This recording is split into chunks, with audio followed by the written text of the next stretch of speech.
Mendes. He's got support in the middle. Fancies it for himself, and the deflection off Romero's head hits the back to Emiliano Martinez. Yeah, maybe just took the wrong option there, Mendes.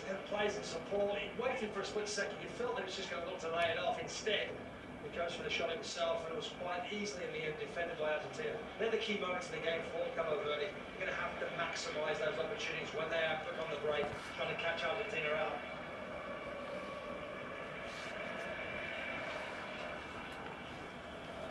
Hi guys, welcome to another episode of the Paul Sports Watch Along. We are watching the game between Argentina and Cape Verde. My name is TOSIN and FARUQ. I'm here with FARUQ. FARUQ is back. FARUQ is back. So we are watching the game between Argentina and Cape Verde, contrasting fortunes for these two teams in the group stage. Argentina, 3 games, 3 wins. Cape Verde, 0 wins, but they actually were able to make it to the round of 32. What is your expectation for this match? I don't know, just like everybody expects for Argentina to win, but I do not think it's going to be a one-sided flogging. I don't think Argentina are going to trash them. I think Cape Verde are going to show what they've shown us all through the group stage, strong defending. I think it's going to be a tight game. I think Argentina will win maybe by 1-0 or 2-0. Yeah, a lot of people were expecting a very, very tight game. That's just based off the reputation that Cape Verde were able to cultivate. In the group stage, they proved to be a tough nut to crack, especially in that game against Spain. So we're already 8 minutes into the game, and Argentina returned to their starting lineup after their game against Jordan, where they rotated part of the squad. Who is going to be the danger man for Argentina tonight? Not obviously, aside Messi, yeah, the familiar faces are back. I'm expecting Lautaro Martinez to step up because he has not shown why Scaloni continues to trust him in this tournament. For some reason, Scaloni has come into the tournament deciding that Julian Alvarez, who scored 4 goals in the 2022 World Cup, is not going to be a starter. He has decided for Lautaro Martinez. And 3 games into the tournament, other than the penalty where Messi was not around, Lautaro Martinez has not scored. And he has not justified why he keeps starting. So I'd expect to see more from him. I'd also like to see more from Enzo Fernandez. Enzo Fernandez has not shown himself in this tournament. I don't know, maybe something wrong with Premier League midfielders this tournament. Only Bruno Guimaraes is making a name for himself. So I'd like to see more from Enzo Fernandez. Yeah, Enzo Fernandez is somebody who is being linked with a big money move to Real Madrid. There's a lot of hype and pop around him. It was at this tournament in 2022 he actually solidified himself, and 4 years later he looks like a shell of himself. So he actually has to up his productivity. Let me get your thoughts on the game that just finished, which is Egypt against Australia. And Egypt, obviously, an African country, being able to the second African country being able to book their spot in the round of 16 after Morocco. So what do you think about the performance of Egypt in this tournament so far, and how good does it feel to have another African team in this? First of all, excellent from an African perspective, because it was looking bleak, it was looking grim. Because 90% of African countries came out from the group stage, and then in the round of 32, we've already seen like 5 or 6 out already, and it was looking somehow. And because we know that the other teams do not have favorable fixtures, and Cape Verde are one of those teams who do not have favorable fixtures, playing the defending champions. But Egypt were one of those teams who had a fixture that you could bank on against Australia, and even though they did not make it as comfortable as it should be, they led in the game through Imam Ashur before an own goal saw them go equalize and then force extra time. So thank God they won through penalty shootouts, but they played well enough for you to expect them to continue in the tournament. Yeah, so African teams, we're actually going to talk about the African teams and their struggles, especially highlighting what happened in the Senegal against Belgium game. That was. Do we have to do that? We have to do it because I still have PTSD from that fixture. It was me and David Ben that were on the call for that game, and we actually were having fun. It was a very, very.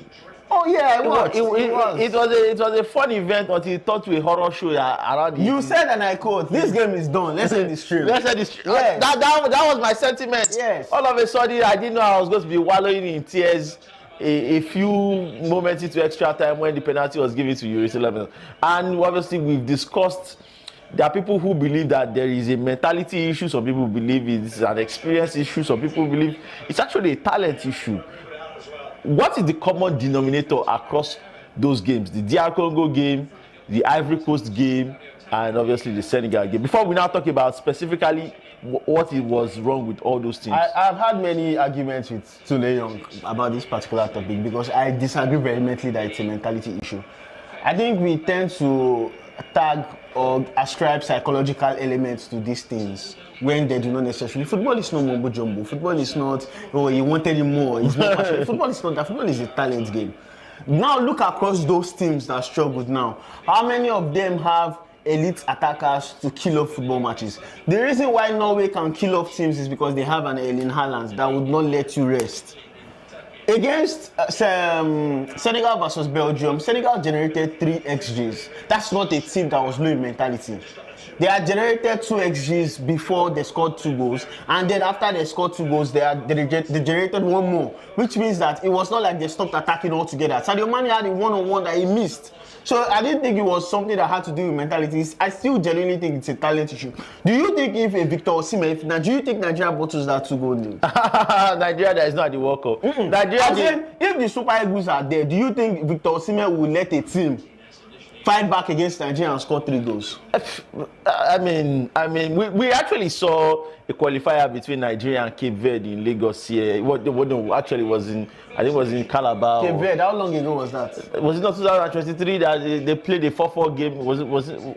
That was so long ago. It was not the current iteration of the Super Eagles team. The reason why I don't want to give any hype or any prospect or any praise or adulation to the Super Eagles of Nigeria because they are not at this tournament. Okay, and it is pissing me off. Okay, that's fair. But we also saw with Croatia yesterday. Will you say Croatia don't have mentality? Oh, it's just a matter of quality. Croatia had chances yesterday and they couldn't kill Portugal off. If Croatia had finished their chances, Portugal would never have gotten back into the game. We see it week in, week out, teams who do not have the requisite quality. And that's why they say Madrid have spirit. Because the La Liga team that do not have the requisite quality will score them early, but they can't hold their nerves. And the reason you can't hold your nerves is because you do not have the quality. When the players get tired, when it becomes muscle memory, when you are now relegating to the actual talent and quality you have, when passion can do nothing for you, they do not have it, and that's when the Bellinghams and the Mbappés, that's where they shine, and they score the late goal, and that's why you say Madrid have strong mentality. It's quality. Whoa, Messi! Oh, very, very close. That was very, very close. I think the first shot in the game actually, Lionel Messi just wide of Vitinho's post. Wow. From a very Lionel Messi position. But he didn't grab it. He didn't grab it very well. He dragged it wide. He dragged it wide. Now, you see, with the progression of 2 teams, there are people who believe that there is an element of inferiority complex or whatever the case is, and that some of these teams do not play with confidence. Some of these teams is confidence they have, they don't have talent. Some have talent, they don't have confidence. I don't buy into all those nonsense. Neither do I actually. I don't buy into this nonsense. The other alternative is that if this is a common denominator among all African teams or most of the African teams we've seen in this elimination round, I think it's a common denominator among mid-tier teams. Among the mid-tier teams, but also I do not want to ascribe Africanness to it, but let me hear your point. But I need to ascribe Africanness because we are talking about something that is plaguing a group of sub-Saharan African people. Okay. And so, have we considered the possibility that there is the possibility of a metaphysical component to this? Oh my and God. This is the argument I have made. God. People always say, oh, we can't explain. When something becomes, oh, you can't explain what is happening. A team like Senegal, for instance, play very, very good football. Like you said, they created about 3 XG. Created chances, were dominant, especially for like the first 60 minutes. And for about 15 minutes in the game, but around the 75th minute, that's when things actually started to take a turn. And for about 15 minutes, decided to do the exact opposite of everything that got them into an advantageous position. The only thing they did not do in that game was kick the ball directly into their net in terms of self-sabotage. Then you now have to question, how about the possibility of this may not be just something that befell upon them. This may be a result of a higher power. It's a simple truth. Or do you want us to keep spinning around and talking about maybe we just narrow it down to, you know what? How in touch are you with your families? How in touch are you? It's Tosin and FARUQ really blaming village people. How in touch are you with your ancestry? Are you really blaming village people for Senegal and Ghana's? Okay, Ghana are not out yet. Yeah. And Senegal and Cote d'Ivoire, they are Congo.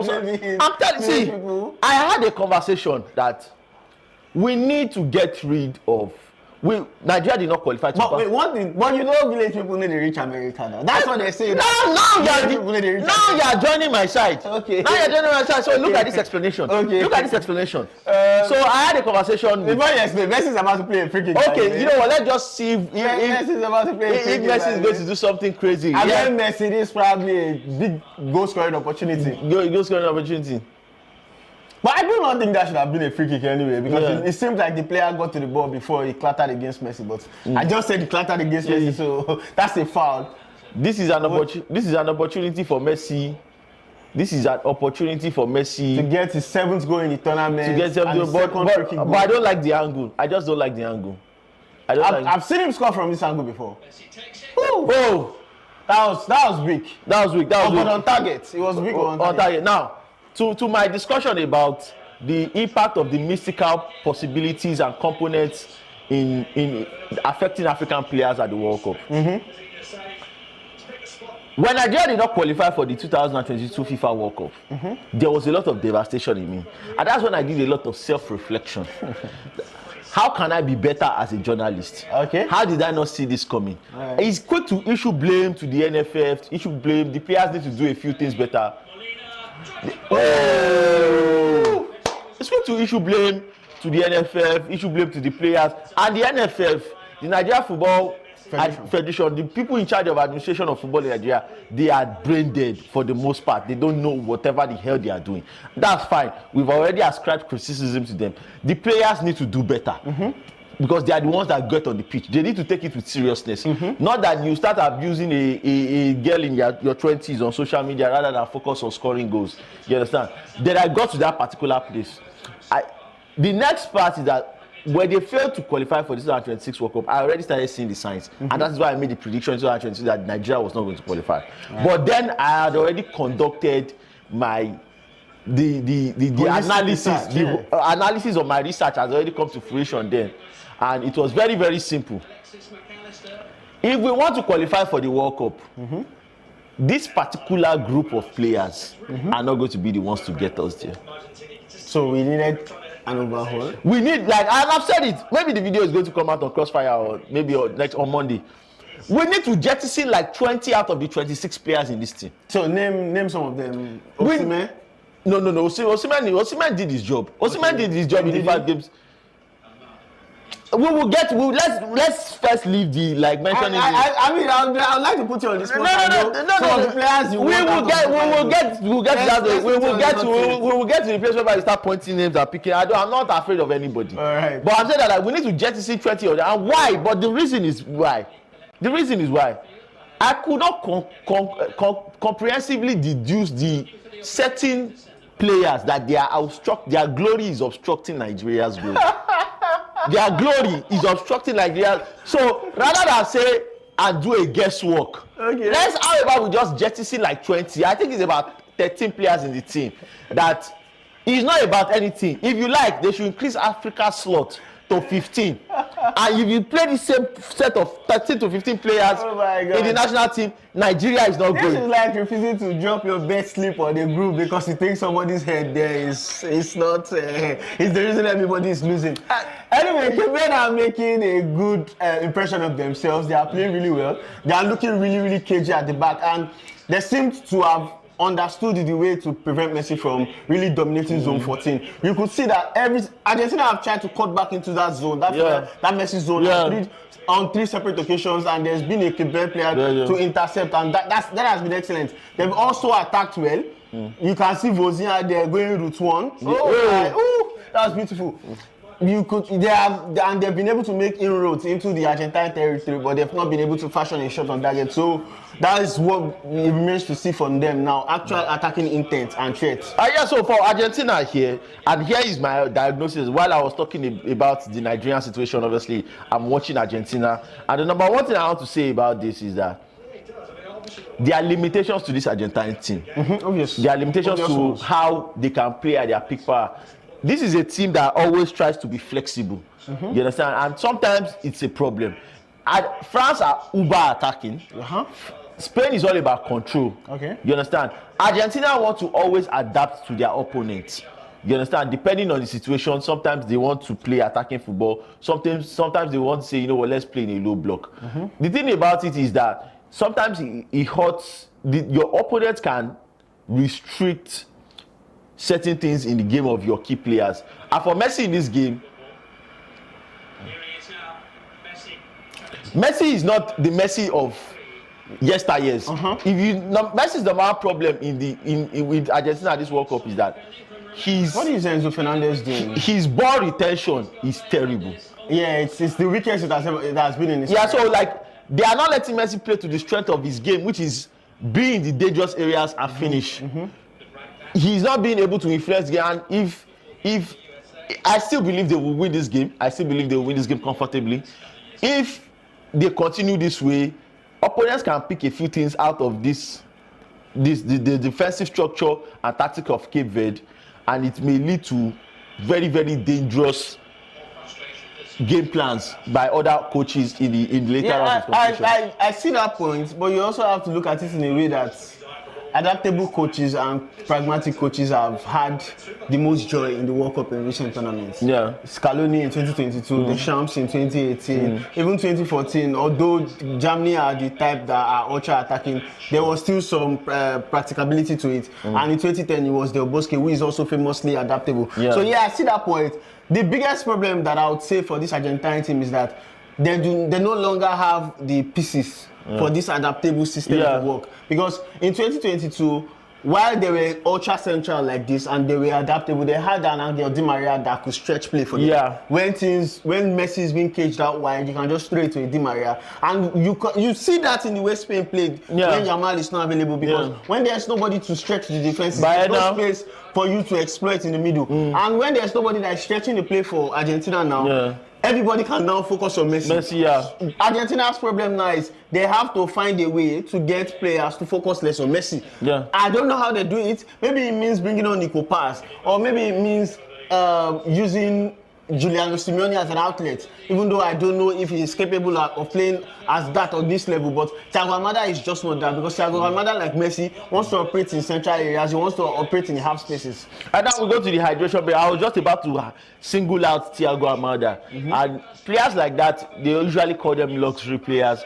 In this team, he has more of a defined role in terms of his contribution to the progression of the ball, to join up the midfield and the attack. However, playing against a team like this, is not the best option. Is just bring in Nico Gonzalez. It's not that Nico Gonzalez is better technically. I'm not a fan of that boy, but he's more capable of holding weight. Oh, he's just capable of holding weight, and like that way, even though they do not have like a dominant presence in the center of the of the field, they are still able to just fashion out semi chances with combination play with wing back. So that way it works. I want to highlight that, and I want to give Cape Verde a lot of credit. Going to the hydration break 0-0, when a lot of people actually felt that this may be a blowout in the opening, you have to give them credit.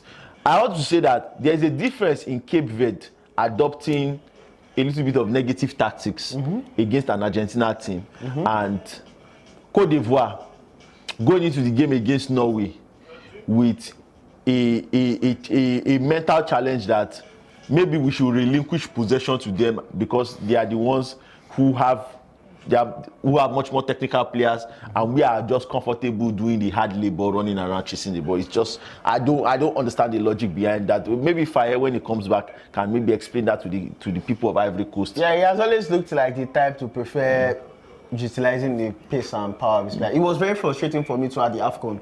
You could see all he wanted to do was just use Ahmad and Diomande to catch teams on the break, even though you have one of the best midfields in the tournament. And it's not just a Norway thing. He was doing this against African sides with less recognizable names in midfield. So I think it's just an immature thing. And you can't really blame him much. If you have wingers that are as dynamic and fast as Ahmad and Diomande, one would like to think you'd want to platform them. But against Norway, it was quite disappointing. And I think they struggled more for having a lack of central presence. They didn't have a focal point, and that's why I keep harping on the Victor Osimhen point, even though you don't want to hear it. And that's the problem with many of these African sides. They do not have that central focal point up front. Morocco have a Saibari that can do it, and Egypt they're qualified today. And we also saw them struggle when they played against Australia. Australia and Norway. Yeah, so I think it's more of that, and I would maybe, I don't know. Moving forward, we can hope that our teams will play with more gusto, with more passion and everything, and more ginger. But I think we still have a quality gap to fill. I think football is number one, a qualitative sport. A matter of who sabi play ball pass. Yeah. Yes, experience, passion, preparedness, mentality, all of this work. There are factors as well, but I think quality is still the number one this thing, and attacking quality, it shows when you have a lack of attacking quality. Yeah, I do still believe that in this game Argentina will figure a few things out in terms of how they want to break down this stubborn looking Cape Verde side. And maybe you don't go through Messi. Maybe Messi becomes the play finisher. Whoa, what a ball!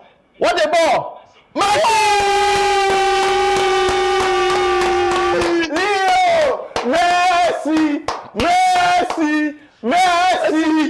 Whoa! Leo Messi! Oh my God, Leo Messi! Look at this goal you don't expect him to score. The least conventional Leo Messi goal. If you are not watching, remember the goal he scored against Nigeria in 2018 when Marcos Roro found him that long ball. Although the control for this was not as basic, he didn't use his thighs. He caught it with his left foot and then he roofed it. Oh my God, Lionel Messi Kukutini. Number 7 in the competition. Number 7 is number 20th. The first one is the 20th. I was not saying that Leo Messi. What the ball by Lisandro Martinez? Oh my God. What the ball by Lisandro Martinez? Do you think the Cape Verdean defender should have done better there? He didn't know where the ball was going to. He has his back turned. Yeah, that's the problem. He has his back turned. That's the problem. And you know we criticize Romero for this again. Maybe it's just Messi's elite movement. Number one thing about Messi is the ball control. It's the ball control that is just good. Yeah, it's brilliant. It's the ball control. Dead. They're throwing it into the net. Oh my. It's Lionel Messi's world and we are just living in it. You shouldn't be this good at 13. Yeah. That was a brilliant pickup from Lisandro Martinez, by the way. Manchester United fans will ask why he doesn't do this for them. It really is. I mean, the light. That was brilliant. Leo! World class, of course. Again, I know the quality of the goal was brilliant, the quality of the pick-out, the quality of the control was excellent, but I still want to call out Vozinha there. Yeah. You expect your goalkeeper, and this is the problem I have with Marc-Andre ter Stegen when he was Barcelona's goalkeeper. There's a way you come out and you close the angle and you make him think. But Vozinha stood rooted in his spot and he allowed Messi all the time in the world to pick his spot. But I still believe that the initial mistake was made by the defender. When you turn your back towards the goal, like you already create, and obviously Messi is a diminutive forward. So like you can't, once you like he has a special advantage over you, the recovery if you control the ball well is already done. So also like for he didn't know where Messi was. He didn't understand the flight of the ball. He didn't know how close his goalkeeper was. Every decision he made in that sequence was wrong. What's wrong with Lautaro Martinez? I don't know. Also, that this is also going to all the people that say they support a guy called Cristiano or Ororo. Oh my God, but we are doing it alive. Although we all know that his Nigerian name is Wasiu Ogumekpon. We all know that his Nigerian name is Wasiu Ogumekpon. This is how you score in the knockout stages. Oh my God. Not controversial penalties. That's not fair. Again, I won't allow you to disrespect Ronaldo. What is there's no? He scored on this show an identical goal. Do you on this show? We call him Wasiu Ogumekpon. Okay, that is his name. Okay, Wasiu scored an identical goal against Croatia, but he was found to be slightly offside. So I don't think it's fair because he controlled the ball as beautifully as Messi did, and he finished as beautifully as Messi did. So I don't know if we should disrespect legends. Let's enjoy both of them. I'm not going to enjoy it, but I will enjoy Wasiu. Now that we have 3 stars on the jersey, we don't want to enjoy Wasiu. Where was Wasiu when his fans? So what do you mean by we? They're telling you Dutch. Picks out. That's ancestry now. Why are you bringing stuff like that on this new? We are talking about Argentina today. Okay, well, you're also trying to speak about my country. You malign the Super Eagles, so I have to speak about your country. Oh God. Oh God. So they're better with their fair shot of the game. Very calculative effort. Oh wait. Ogumekpon knew that he cannot compare to this football genius. He cannot compare to the hair from his test. Oh God. We are alive. You people that know me know how far I can go. I can go to the well. I can go down.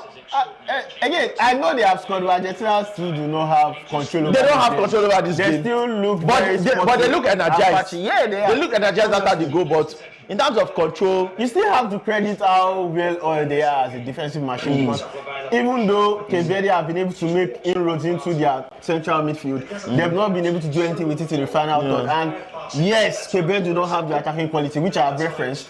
You also have to credit Argentina's backline. Romero and Lisandro Martinez are very aggressive. They do not give it any single time on the ball. So the key to breaking this game will be Medina. What are you doing? Give the ball to Messi now. The key to breaking this game will be Medina. Look at how aggressive they are again. Look at how aggressive they are again. Yeah. Good turn by Cabral. The key to winning. They are closing down this. They're closing down excellent. The key to winning this game will be Medina and Rodrigo de Paul in terms of the width, because I think since they are not seeing the breakthrough in the middle, de Paul needs to go out wide, because Molina goes out wide, but he's not a threat in terms of picking passes. Yes. Medina obviously offers width, but he's good with the cross. He's also good in terms of picking out the pass with the cut back. That is how you break down this team. I think Scaloni doesn't trust Enzo Fernandez and McAllister's ability to break the line from deep. That's why Rodrigo de Paul is usually, you can see him again at the base. So he's a deep line playmaker, and he's the one who has the bravery. You can see him again in the pick out. So that's something you lose when Rodrigo de Paul goes out wide. You lose that line breaking ability. You lose the ability to switch play effortlessly. You can on our screen now. You can see the top goal scorers. The top goal scorers: Lionel Messi 7, Kylian Mbappe 6, Harry Kane on 5, Haaland on 5, then Dembele on 4. It's a tasty World Cup, especially for the superstars. Like if you are a superstar in this World Cup, that's why you see fans of Wasiu Ogumekpon. Oh my God. Fans of Wasiu Ogumekpon now, they are supporting Mbappe. Don't pull me into this, please. I have to pull you into this. It's nonsense. How do you come to the World Cup with a Ronaldo cap and you want to now teleport into a French Mbappe cap? He has 3 goals in this competition. That's qualitative. Qualitative. He has 3 goals in this World Cup. That's qualitative. Now, in fact, let's actually. People used to win World Cup. You were supposed to actually. If you wanted me to stop talking about Wasiu, you will have not done what you just said now. Let's actually talk about the robbery that happened yesterday. What robbery though? Let's talk about the robbery that happened. Speak more. Okay, the first goal, Croatia dominating the game. Okay. The first goal, Kovacic and Vega. Okay. That's a penalty now. It's Stonewall penalty. You do not put someone like that in the box. That's a penalty now. Baba, watch the clip again. It's a penalty. Watch the clip. Baba, watch the clip again. They were pulling themselves. It's just happened that Vega dropped his own hand first before Kovacic. Hey, I know that's game intelligence. It's not about game intelligence. If the referee had any iota of fairness, what he should have done is that when they were pulling each other, he should have said, hold on, and gave them a talking to. We've seen it 1 million times in the game. Whereby the referee say, especially as Vega was very close to the ball. He could have legitimately headed the ball had he not been impeded by Kovacic. So I don't know if it was Vlasic rather. Yeah, had he not been impeded by Vlasic. So I don't know if it is fair to criticize the referee. So what's your next talking point? Is it the? Okay, now let's now go to the nitty gritty. Okay. The offside? The offside. The clear offside? The cooked digital footage. I have told people that AI is going to play a critical role in the elevation of Wasiu Ogumekpon at this World Cup. But it was clearly offside though. It's not about the offside.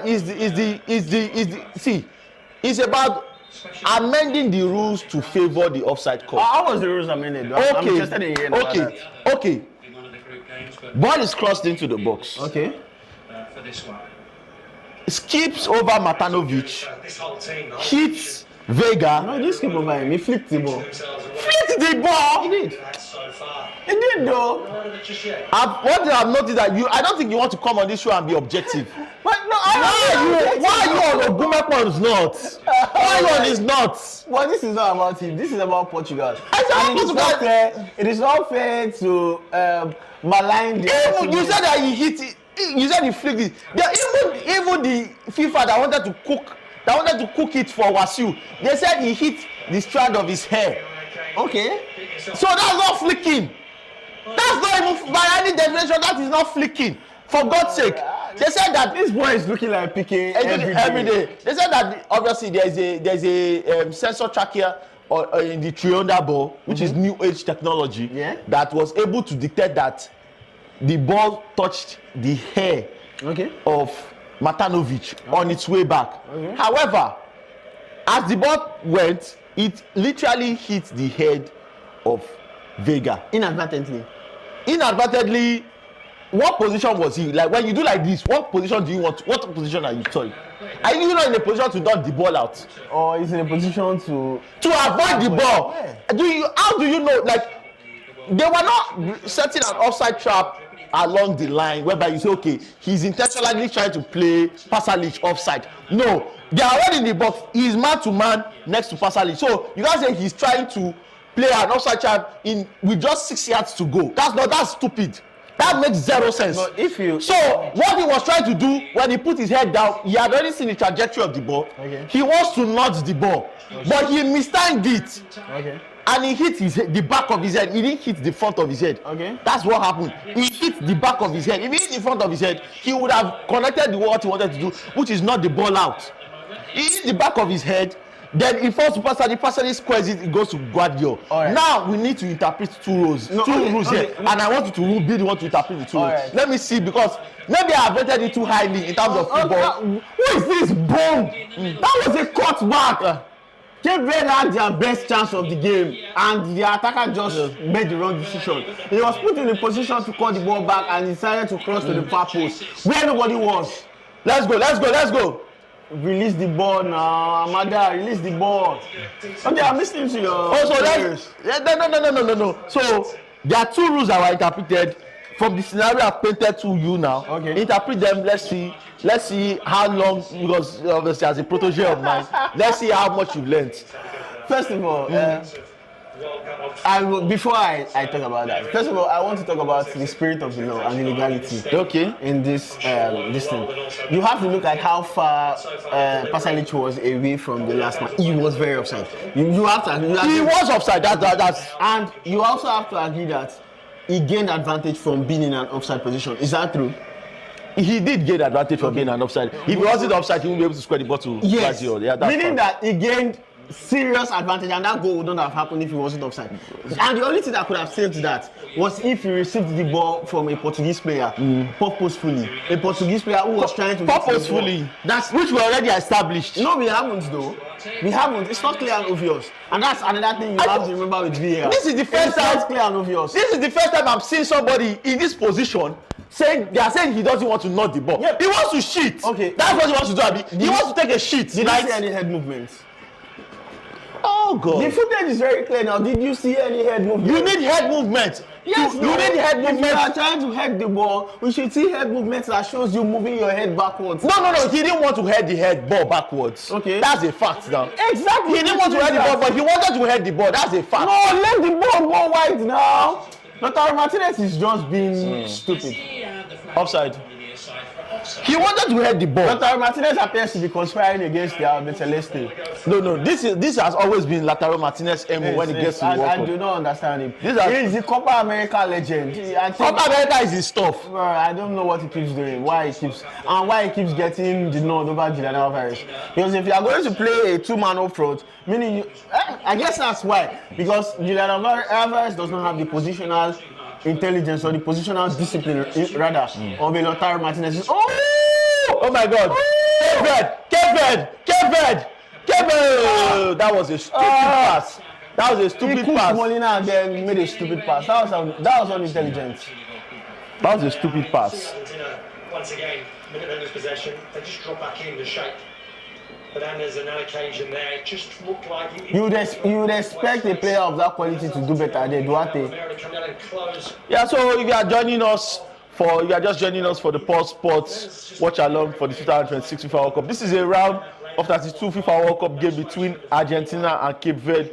You can join us on, we are live on Twitch, we are live on Facebook, we are live on Twitter, we are live on X, and we are live on YouTube. So you can drop your thoughts in the comments, we'll read it out loud, and obviously keep it a little bit interactive. I don't know why this man is using some very strong words in our Instagram comment section. He said Cape Verde will beat Argentina, and he used the strong F word. That the Argentina, and he says the strong effort for their culture. I don't know why one man will hate another man's country this much. It's not that deep, it's just football. And we have Ikeneke Obodo. He said the guy is hot. I know. I get this compliment all the time, but you know, let's just keep it football for now. Why does he think we are South Africans though? He said, does Tosin look like a Mokweda? He said South Africans are in disgrace. How can you wear an Argentinian jersey? And he called them racist as well. I don't know about that. I don't know. My job is not to legislate. My job is to speak about football. Anyway, I'm Nigerian. I don't know about Tosin. He claims that he's Dutch. So yeah, partial ancestry. It's not here. It's not here nor there. Thank you. We'll keep reading more of your comments. Keep sending them. Yeah. So for let's just do a debrief of that assessment, and obviously your thoughts on Messi continues to extend his record. By the way, he has now scored in eight successive FIFA World Cup matches. Yeah, Argentina, as we are slowly winding down to the end of the first half, Cape Verde, after the first goal, they've been trying to play progressive football, but from a quality perspective, they can't really do much, especially if they have a lot of bodies behind. Anytime they get the ball, to pump those bodies back in front is energy taxing. Yeah, it is. So I think they are understanding that they just made a critical mistake, and that resulted into an Argentine goal. And now they need to be very, very smart. From the second half, what I want to see from them now is more bravery when you commit bodies forward. I get that you are scared of the threat behind, but when you are playing a team like Argentina that do not really have the pace, I don't know if you should be that worried about it. I know one of the threats is Lionel Messi. Yeah. Even Lionel Messi doesn't have the legs anymore. I want to see Cape Verde be comfortable committing more bodies forward. This is not the group stage. This is not the group stage. It is not going to be okay for you to just play for a draw. You have to actually try to win. And so I want to see them try to commit more bodies forward and believe that Argentina do not have the legs to hurt them on the counter. Yeah. And I think one of Messi's best strengths is that at this older age, he's not Wasiu Ogumekmo. He's always going to try as much as possible to play to his strength, knowing that he's not the player he was before. When Messi collected that ball in the wide position, just even as far back as 2 years ago, he will take on that left back, that Cape Verdean left back.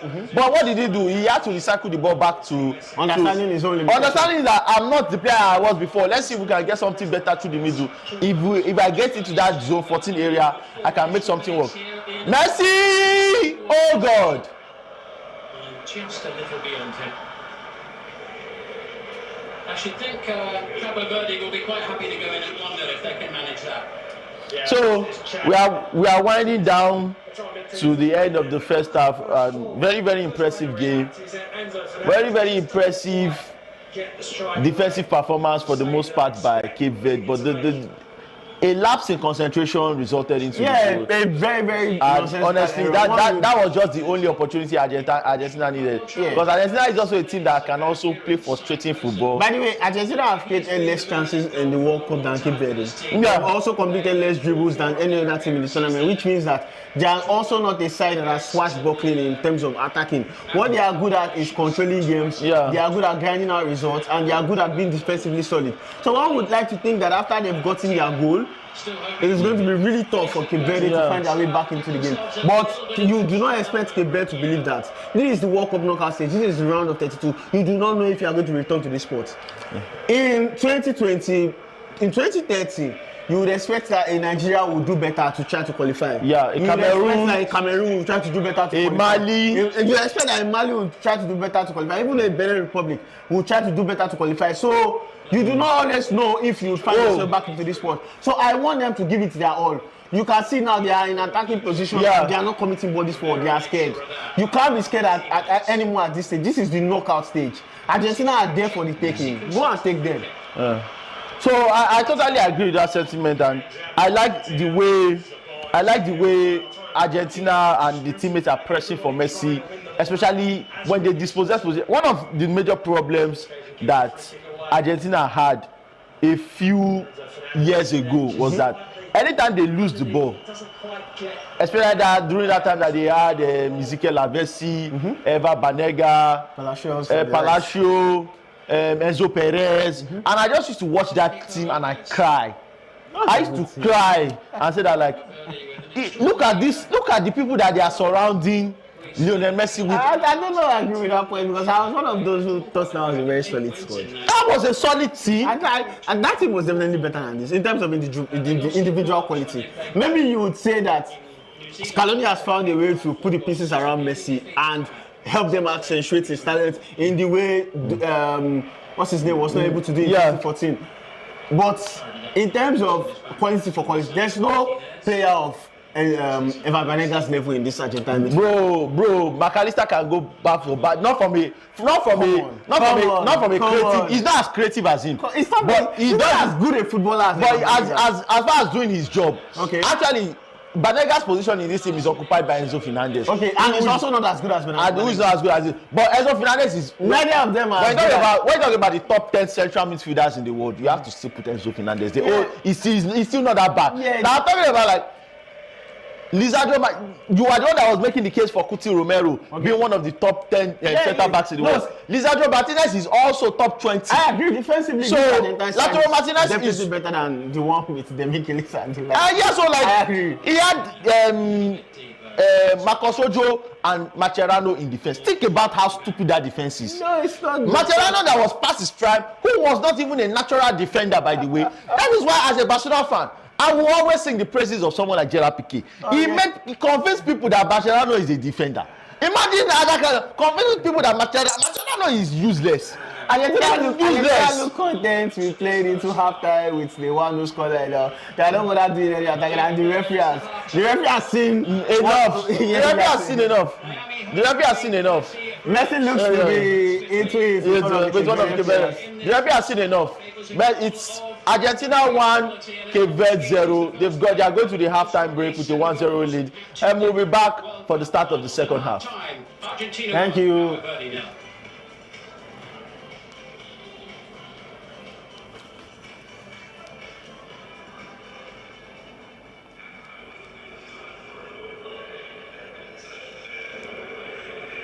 Argentina so far.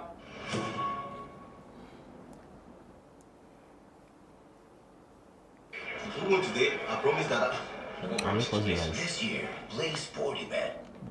Spin big and win bigger with Bet 9 Jar. Here goes to serve the ultimate reward. The viewers appear to be climbing up. Everything we approach happening.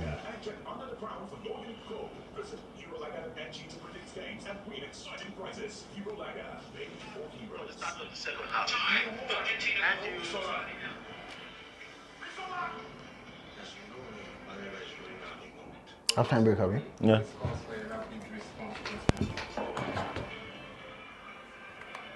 I think this thing is still live.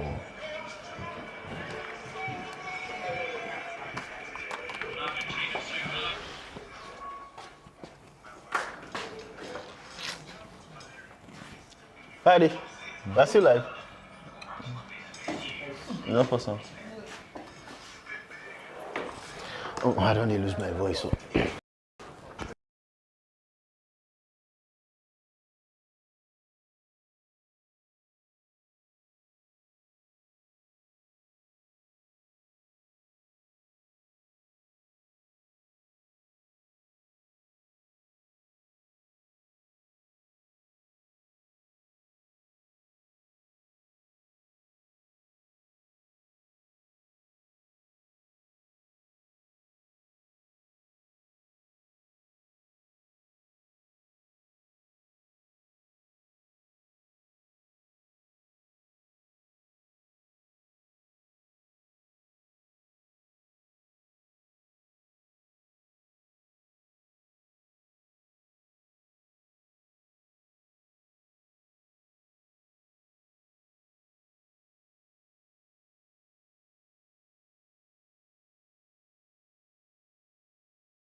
So we are back for the start of the second half of the game between Argentina and Cape Verde. If you are just joining us, we are live on Twitch, we are live on Facebook, we are live on X, we are live on YouTube. So no changes by both coaches.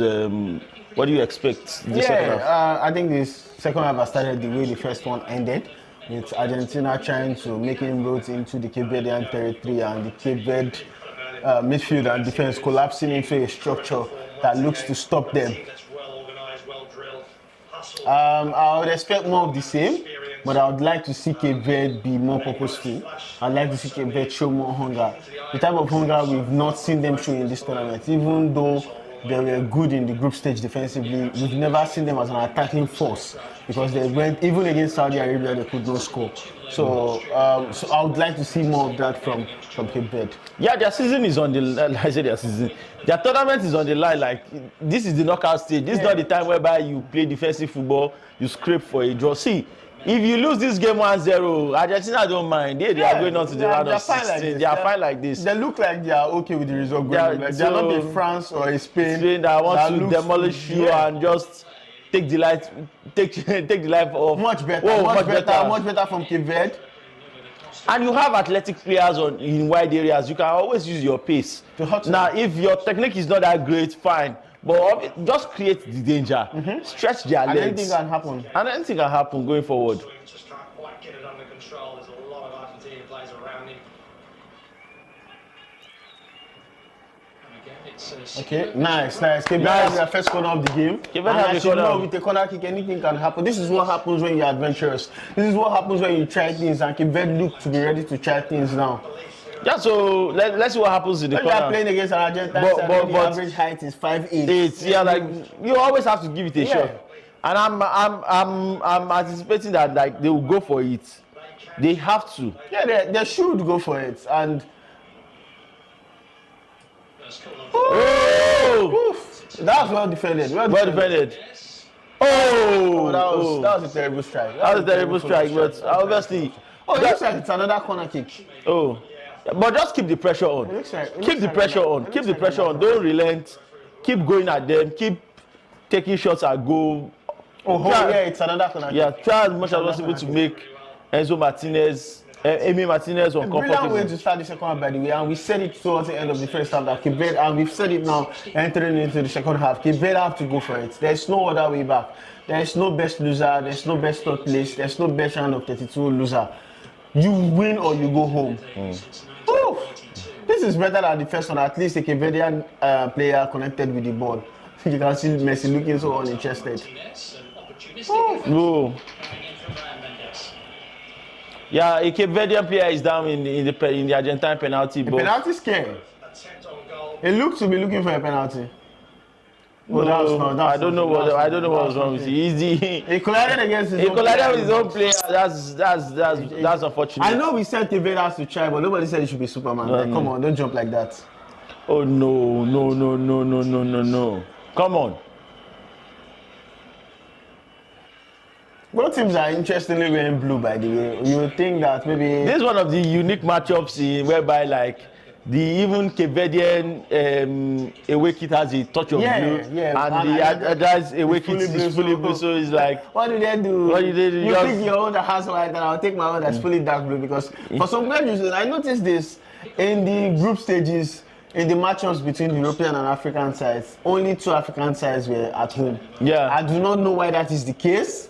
I do not know why, and you can see it now, Cape Verde versus Argentina. Cape Verde, I mean, I'm not calling conspiracy or anything. I guess they do it to the rankings or something, or how they finished in the group. For this case in particular, actually, it's how they finished in the group. But for the group stage, what's the arguments there? I don't know. I'm just saying. You're just pontificating. I want to say a big shout out to those who are following us on X. We have about 77 people now. 77 people watching us live on X. I want to say a big thank you to you guys. This is Sports. My name is TOSIN and FARUQ. We are hosting. We've been hosting a watch along for the World Cup all through the tournament. What is Lautaro? Get Lautaro out of here! What is Lautaro? Get Lautaro out of here! Wait! Don't get Lautaro out. I picked Lautaro to score, please, please. Do you know the funny thing?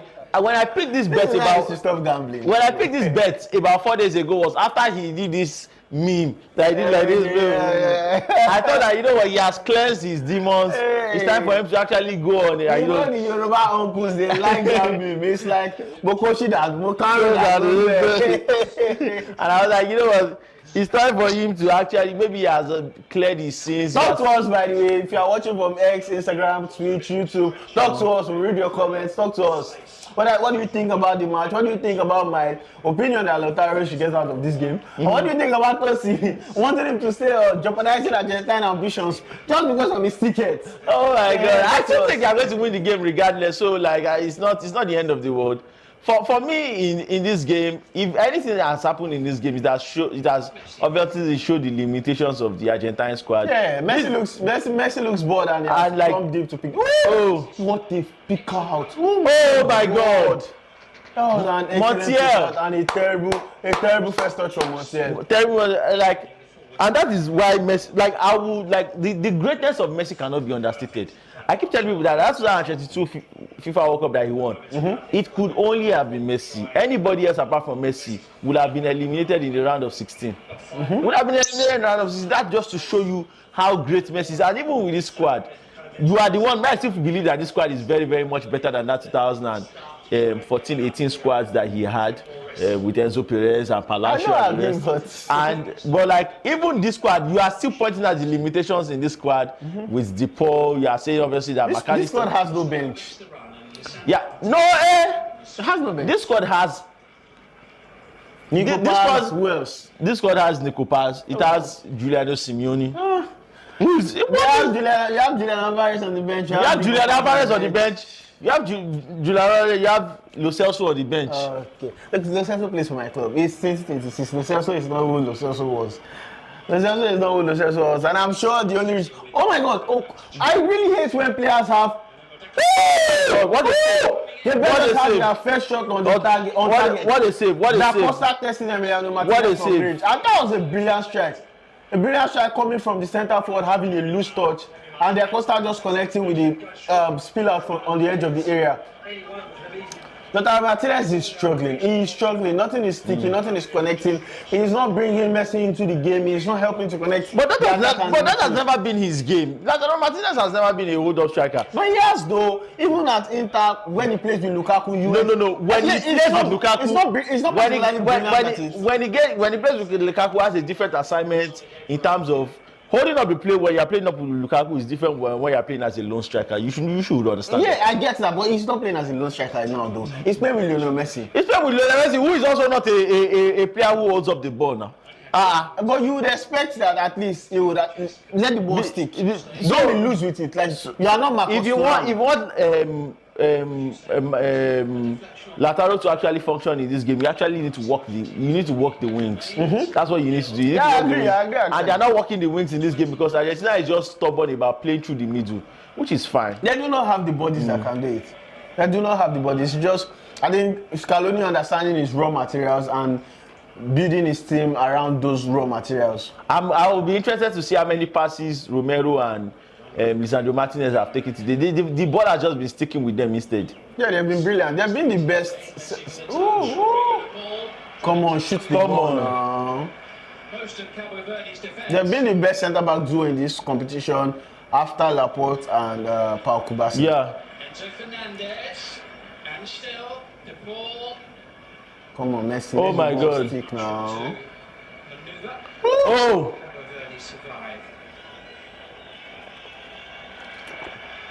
Oh. But yeah, he's playing with his foot there, by the way.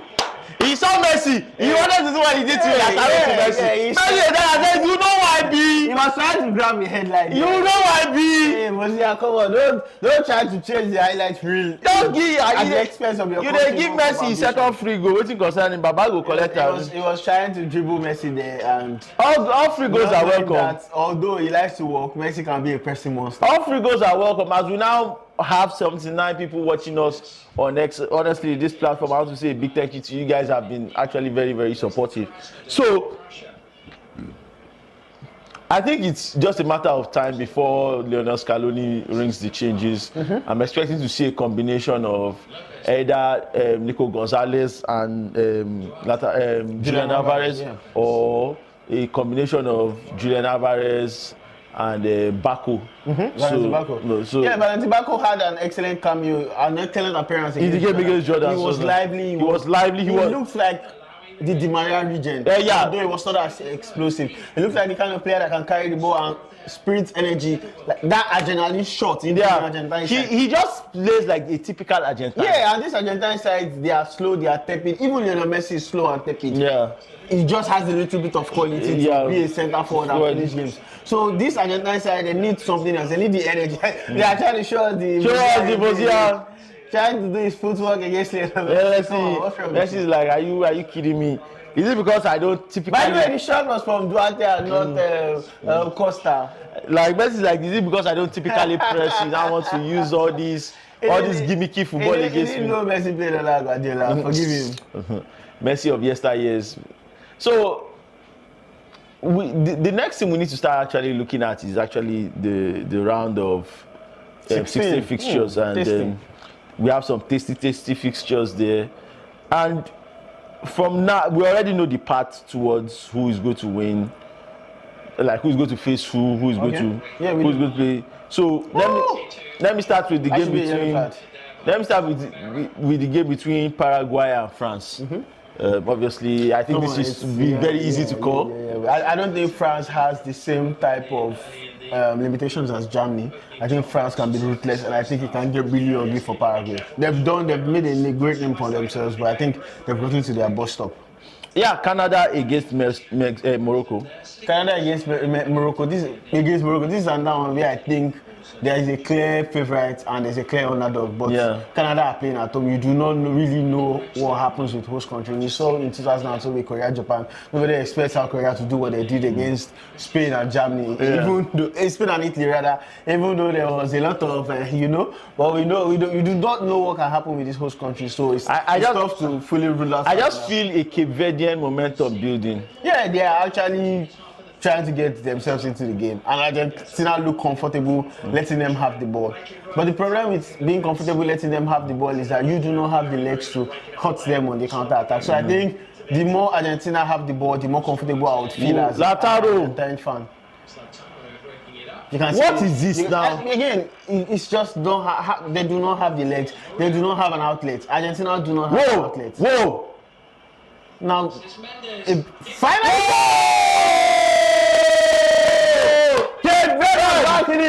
Duarte! I was just about to say, what Cape Verde is now. They are into the game. There's a bit of quality. We saw quality. Cape Verde equalized. The ball was sent out wide and the Cape Verdean equalized. First Duarte in the box and Duarte played through Lisandro Martinez and Emi Martinez. Cabo Verde, wait. I told you that we have to talk about the impact and the component of the mystical art. You remember the Ghanaian voodoo master?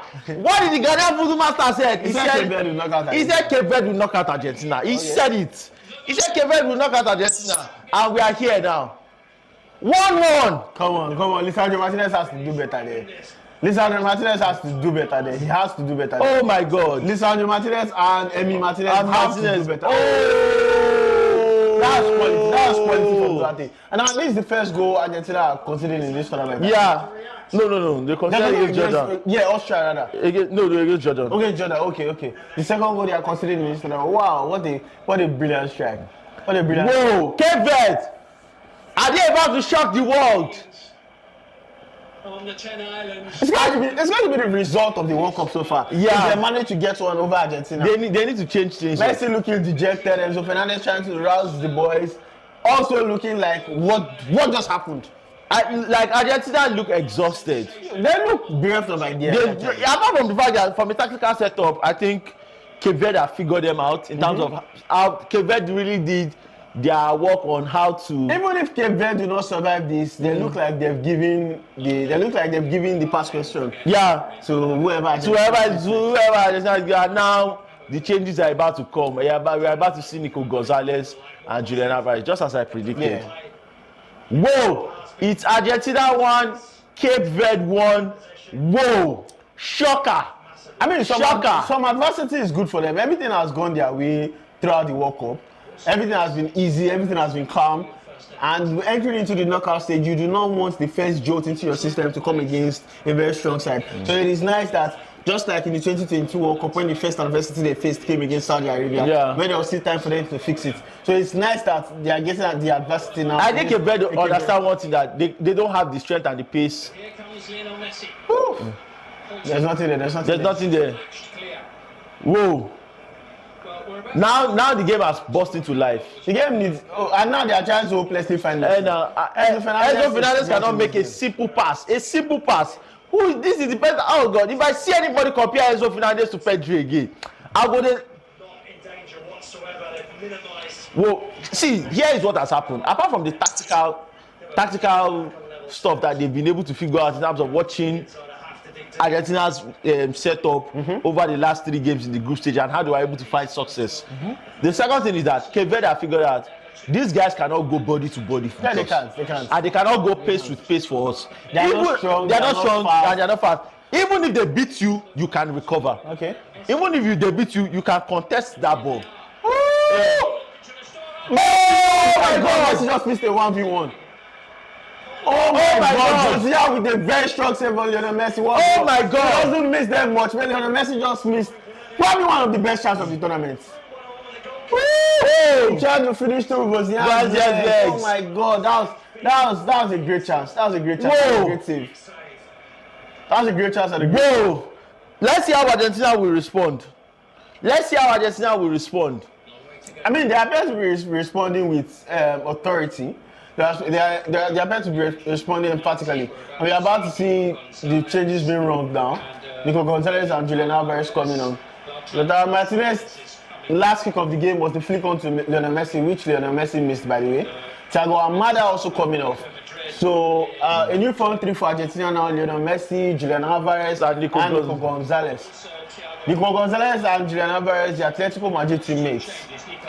Whoa, I like this. Honestly, even though people know I'm a Messi fan, that was a promise. I want this. That was a promise for Messi. No, that was a promise for Messi. But I actually thought he was just being too cute.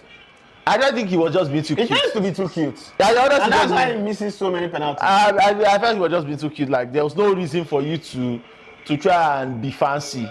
Like, just play the ball the right way. Like, that's I think Cape Verde can go on and get on that one now. This next 5 minutes will be very important before the hydration break, because once Cape Verde come back from the hydration break, I think they are going for it, because they will be a little bit refreshed and they will be like, you know what, let's go for it. Let's go. And they should go for it. Yeah. I'm worried, seeing as they played throughout the group stage, which seemed that they were more focused on trying to get clean sheets and not lose games. I'm scared that they will try to get into extra time. I'm scared that that's what they will try to do. This one is looking for Messi. And this one instead of him to pass the ball, he's looking for Messi. And that's what they've already there's a 3-man triangle around Messi everywhere he is. So if you are looking for Messi, you are not going to get him. Especially not in this setting. Oh, brilliant pass. Nico, I do not like him. You don't have the pace. I really do not like wingers who do not have pace. No. I do not like it. I do not like wingers whose better qualities are their intelligence or their movement, even though he's a winger. Yeah, the whole point of being a winger is actually to play the ball into dangerous areas and beat your man. If your ability is being technical and being intelligent, go and be a midfielder. You gotta be a midfielder, for God's sake. Don't be a winger and be slow. Now you see that Rodrigo de Paul has finally camped in a wide position. Yeah, they are struggling. They need to rotate the ball more. I mean, this is again. I have to tender my biases here. I want Argentina to win. I'm a big Lionel Messi fan, but I'm also African and I'm also West African specifically. And if Cape Verde can do this is going to be a great result for Africa. Great result for Africa. It's going to be a great result for Sub-Saharan Africa. I'm here for it. If anybody is going to do it, let it be an African team. Yeah, like McAllister has been rubbish in this game. Enzo has been rubbish in this He game. has not been as bad as Enzo Fernandez though. Enzo has been terrible. Enzo Fernandez has been anonymous throughout the competition. Enzo has been terrible in this game. Enzo has been terrible in this game. He doesn't know if he wants to be ball dominant. He doesn't know if he's a box crusher. They just seem to be, okay, this is good now. Julian Alvarez is somebody else who can take the focus out of Messi. Yeah. And just come deep and collect the ball in the way Lautaro Martinez cannot do. All this, let's get the ball to Messi. Cape Verde are not allowing. Yeah, there's always a triangle of of. dropped deep to pick up the ball again. He now looks to be the enigma of this team now, the X factor. Oh, brilliant! What's this? What's that? Oh my God, who is this? Is that Enzo Fernandez? Yeah, he's the one. You idiot! You idiot! That was poor from Enzo. Who told you to do that? That was poor from Enzo Fernandez. That was also poor from Nico Gonzalez. Your first touch should be better than that. As Cabo Verde has ringing the changes. I'm telling you, Cabo Verde will be much more dangerous when they come back. When they come back from the hydration break. Thinking of Duarte, I'm not happy with that change. Duarte, by the way, got the goal for Cabo Verde. I'm not happy with that change. So Jamiro Montero and Dylan Livramento are coming on for Cabo Verde. These are the guys now being tasked with bringing it home for Cabo Verde. They are the guys being tasked with bringing it home for the small island nation of 300,000 people. Who would be the smallest country in the World Cup if not for Curacao? If not for Curacao. Man, Cabo Verde. Anyway, they are the smallest country left in the World Cup. Yeah. I mean, it's in these few minutes, Argentina, if they don't respond, because what Cape Verde is looking at is that, man, we just scored against the mighty Argentina. Yeah. Let's be humble. Let's stay back a little bit and see. Again, like we said, before that brilliant Messi goal in the first half, Argentina has not really done anything. And what does that tell you? Yeah. And even after that goal, they didn't really create chances before this chance Messi missed, which means that if that brilliant opportunity had not come, this game would have been still deadlocked. Yeah.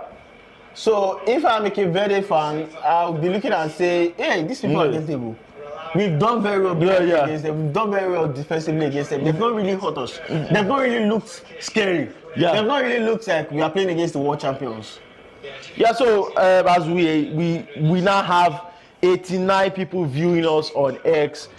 I want to say a big thank you to you guys. You guys keep growing the numbers. You rock. Let's keep growing the numbers. In fact, we are now at 90 on X, and obviously I'm speechless. Obviously we are now at 91. We've had massive numbers. We've had, I think our peak on X has been 120. Hopefully we can break it today. Messi has a free kick, and I think this is going to be the last. This is going to be the last kick of the game before they go for the hydration break. Oh, he hit the wall. The wall does his job. Brilliant defending from Cape Verde. Gonzalez, McAllister. Argentina are not playing with urgency for me. No, they are not. And that is actually the scary. It's not even about the fact that from a tactical perspective, Cape Verde have been able to neutralize your team and certain things. Sometimes these things happen. Sometimes you just need to tug it out to win the game. That's not. It's just the urgency. You have to show more desire than them. I guess they are trying to look unfazed and not unbothered. Yeah. Believing in themselves and their ability to pull. I don't know, to pull one out. From the match momentum, you can clearly see the path in which Cape Verde have been able to hurt Argentina and get inroads into their territory. And even the goal that they scored, it was basically a goal of. What kind of pass is that? Who passes like that? Are you a duck?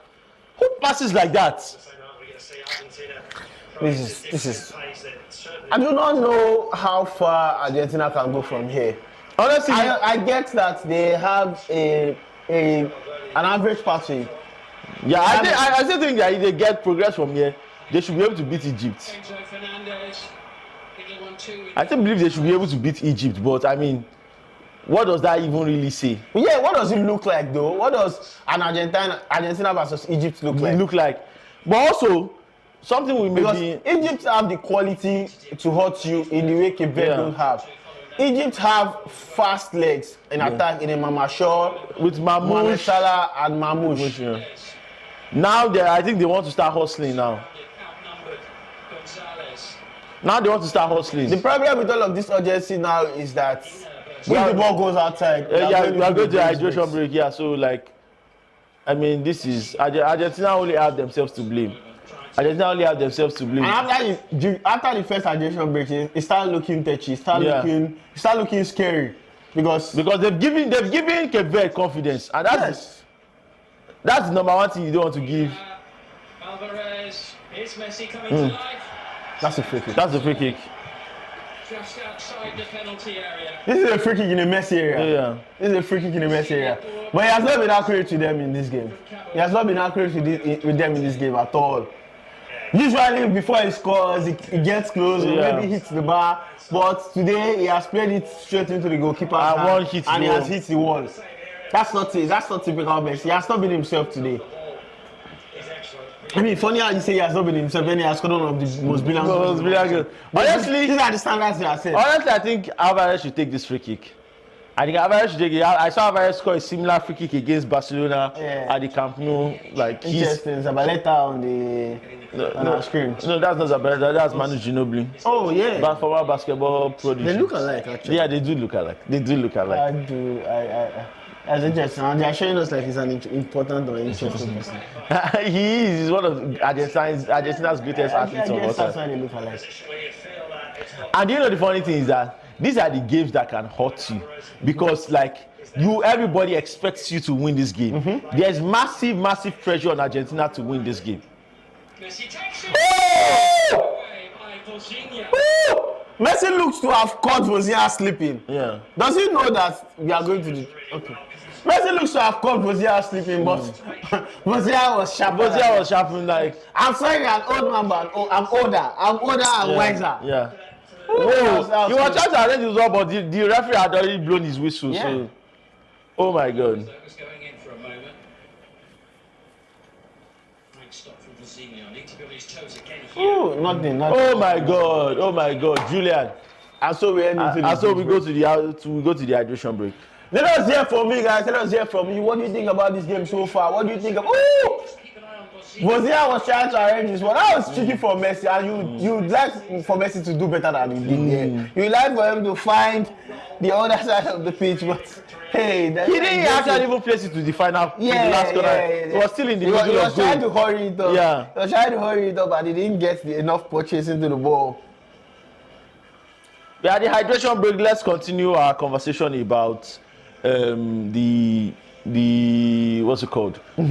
The round of 16 games. I think we stopped at Canada, Morocco, and obviously the first two games of the round of 16, you picked France over Paraguay, you picked Morocco against Canada. Now we are getting to a much more tougher schedule, part of the schedule, which is Portugal against Spain. This is interesting because Spain have been the best defense in the competition so far, and I told you about FARUQ Basi. You are probably no. You shall not be saying. Has there been a defender better than FARUQ Basi at this tournament? Saliba.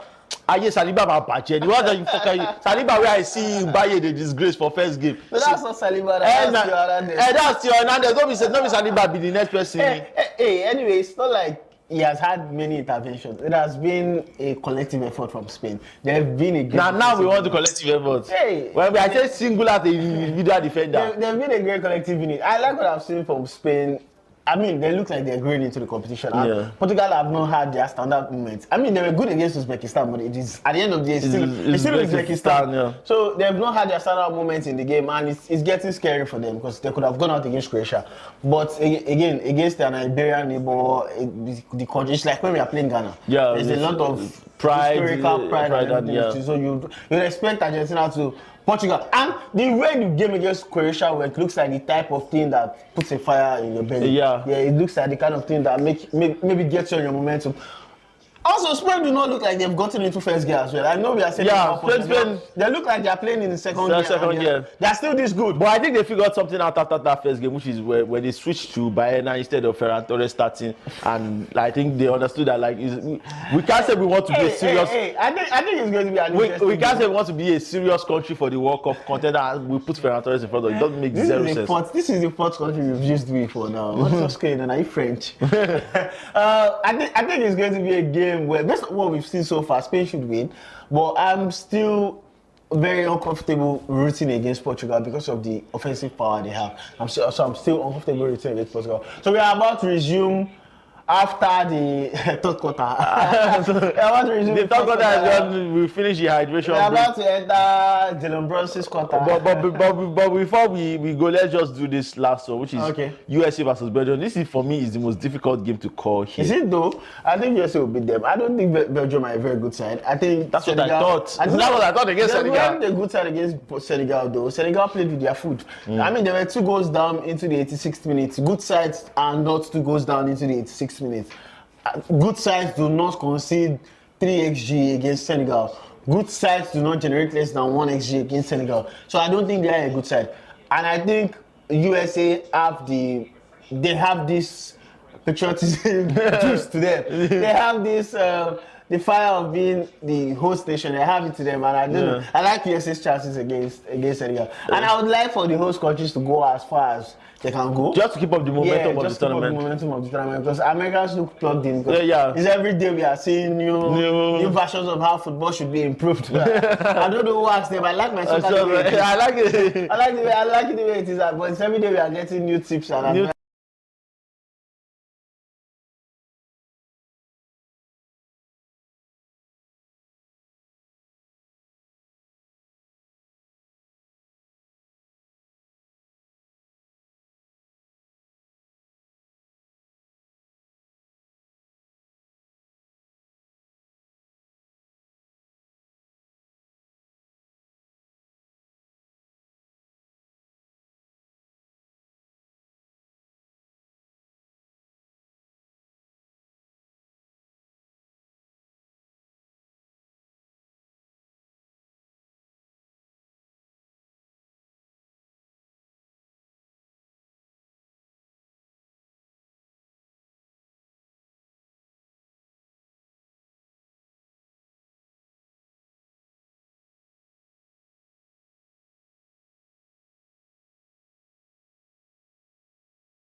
to extra time.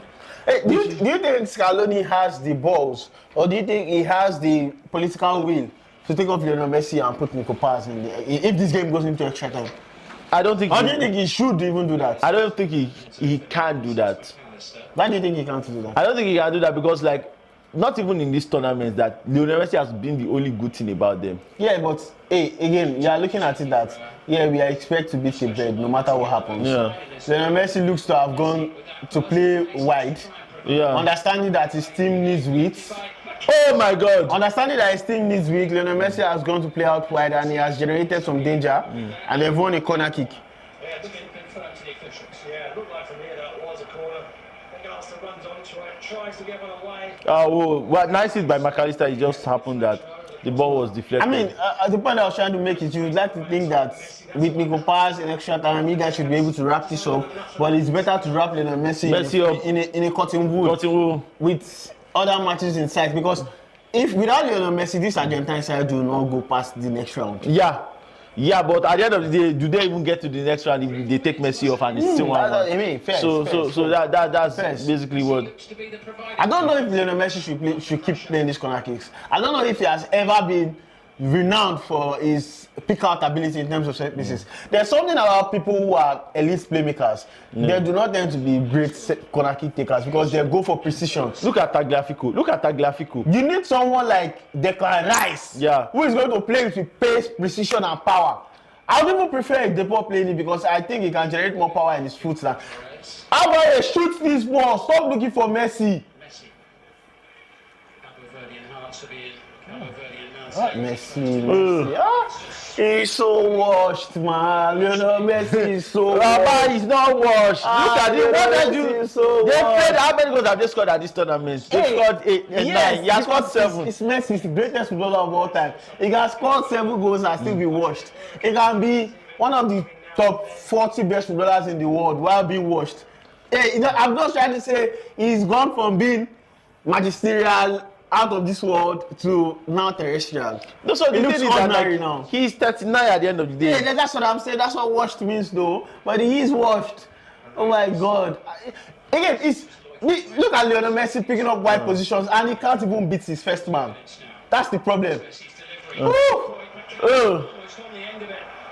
He can't beat his first man, but you know what he can do? He can play those dangerous balls. Yeah, he can. Like, and he has just delivered another tasty ball into the box. Messi is the one trying to make something happen in this game. He's the only one like trying to. In fact, he has decided, you know what, for him to be successful in this game, he needs to leave the middle and go to the wide positions. Oh, this is a penalty. No, it's not. Come on, it's not. Come on, it's not. Oh, no. I think that's close. This is a penalty. This is a penalty. I think that's too close to make it. This is a penalty. I think that's too close. No, it's the way he, honestly, as you are leaping. Yeah, but his hand is close to his body. No. The way his hand is, like, it's a penalty. I don't know if that we should give that as a penalty. I don't know if that's a penalty. That's too close. You have to go play on, not a penalty. So they try to play on. That shouldn't be a penalty. Especially after what the penalty they gave to Ronaldo yesterday. Come on, it's not even the same thing. It's apples and oranges. You have to look at the. For those watching at home, the reason this is not a penalty is because you have to consider multiple factors. The proximity. It was too close for the defender to move his hand. Also, the hand was close to his body. It was also inadvertent. So please, that's not a penalty, please. Let's not cry foul. Time is fast going for Argentina. Let's get the feeling there's going to be a chance or two between now and the final whistle. Let's see how many minutes FIFA is going to give. I think it's 8 minutes. You don't think 8 minutes will be too much? In this not. I think it should be 10. Happened. I think it should be 10. Cape Verde scored a goal. There have been stoppages. I mean, right on the money, 8 minutes. Yeah. So Cape Verde scored a goal and stuff. But I think Argentina are going to have one big chance, and that's going to be the chance that is going to determine if they. Lionel Messi has just assumed the quarterback role. Nico Gonzalez keeps getting these great chances, and he keeps just some timid headers. Shoot this ball, Alvarez. Shoot this ball now. Solid, well-structured defending from Cape Verde. Argentina may get caught in the counter attack. Yeah, maybe. It's looking scary. I think they have to wrap this up in regulation time. They have to, it's like, not good for them. Cape Verde are too comfortable in terms of their defensive shell, and that is where the problem lies. It's getting dicey, it's getting scary. Hey, if Messi goes out now, he can just retire into the sunset. No, Messi doesn't have anything to prove at the game. He doesn't actually. Especially not at the World Cup. You see, anytime Messi is with the ball, you see 3 people. Here's Messi. I think they can use that. Messi looks to have pulled away from the box. Yeah. He's trying to play a quarterback role now, trying to find his teammates. But the problem now is that of Argentina's. Whoa! This is not the chance. They are going to get a real chance. That was just. The problem with that is that of Argentina's 8 goals in this tournament, Messi has scored 7 of them. 7 or so. So it's just not that that's not a penalty. Come on, that's not a penalty. Any day of the week, that's not a penalty. Yeah, and he also came off his head. He came off his head. So I thought on the first shot, right, absolutely correct decision. Lisandro Martinez winning area duels. That's a sight to behold. Well, Absolutely refusing to give up. Terrific work right there from Montero. Backed up by Livramento. Hey, you can see that we are not speaking. We are all waiting. we are just like there's a lot of tension. There's a lot of palpable tension as well. As we have 118 people live with us on X. Big thank you. Big shout out to you guys. 2 minutes, 30 seconds into stoppage time. Let's see what Argentina can conjure, because the number one thing Cape Verde is doing right now is denying Messi the ball. Those little triangles that Messi usually does, and he hibernates there. And the Argentine players look like they do not know what they to don't do know if what they to don't do. find Messi. Now, and you see, Messi has been able to get free a little bit. And this is why I think Nico Paz needs to get into this game. Legs and tied lines out there as the little deflection. Carries it right across the box. Tomato. Get in Nico Paz, get somebody else who is imaginative. Yeah. Because in these positions that McAllister is used. Away from De Duarte. No, that's a free kick. That's a free kick. That's a free kick. Come on, that's a free kick. Outside the box, just as he did earlier in the half, only on the other side of the pitch, just the other side of the D. Come on, that's a free kick. You know that. You have to be more careful. Come on, what are the Cape Verde players doing there? Oh. You don't give Lionel Messi free kicks in this position. This is basically a penalty. Put on the board, has tight control. Hey, but like we said, Messi has not hit them well in this game. He has not hit them well in this game at all. Too close to get up and over. Nonetheless, there is an expectant buzz suddenly around the stadium here. I said they will get one chance. Hey, I guess with Lionel Messi, this might be the chance. This is it. This is the chance. If he doesn't score this, then we are going to extra time. Is this match going to reach a crescendo with this free kick in added time? Argentine football fans showing off tattoos that depict 3 stars. When you think as Nigerians we can tattoo 1 star on our body? Tattoo star. I don't think Nigeria will be tattooing any star in my lifetime. Actually, I don't know. For some years, you see Egypt trying to get one above FIFA, putting 5 stars on their jersey, no. depicting their, was it 6 stars, depicting Yeah, their they're 7 stars. Them, no, 7 stars rather. FIFA told them no, not in this competition. You can go and do that in AFCON, yeah, but not here. Only World Cup winners are allowed. Whoa! Another average free kick from Lionel Messi. That average. Yeah, that was average. Come on, that was straight up Brazilian. That was straight up Brazilian. It didn't make the goalkeeper work. A deflection on the way through the scene. Bozina looks to be trusting Messi at the come on, look at that was straight at the goalkeeper. Bozina even complicated it. That should have been a more comfortable save than that. No, there was a deflection now. Oh, yes, sir. That was a deflection. It was so slight. Sidney Lopez Cabral. You can see they've seen Lionel Messi should have won this game. He should have killed this game, but he missed the chance. He missed the chance that could have decided this time. Cape Verde are making excellent representation of themselves. They are making excellent representation of Africa and African football. Yeah. And this is just great to see. I mean, hey, I'm really proud of them. I'm really happy for them. If they go on to win it now, they would be deserving winners. And this is looking very, very scary for Argentina. This is looking very scary for Argentina. Time to send it into the box. The blue Sharks aren't done. If I'm an Argentine fan, I'll probably have no fingernails because I'll be chewing them. Because anything can happen, and this is football. Anything tends to happen. Try and do the unthinkable. Cape Verde also have a chance. A chance that looked like a little ago. Yeah, because they have the aerial advantage, they have the pace advantage, so you never can tell. Come on, that was a poor delivery now. But that was just a poor delivery. That was a poor delivery. I really hate when windows do not know how to capitalize on marginal gains. I think this is clear now. We are going to extra time. Yeah, it's looking like it. It's clear we are going to extra time. It's looking like it. This was not what anybody expected.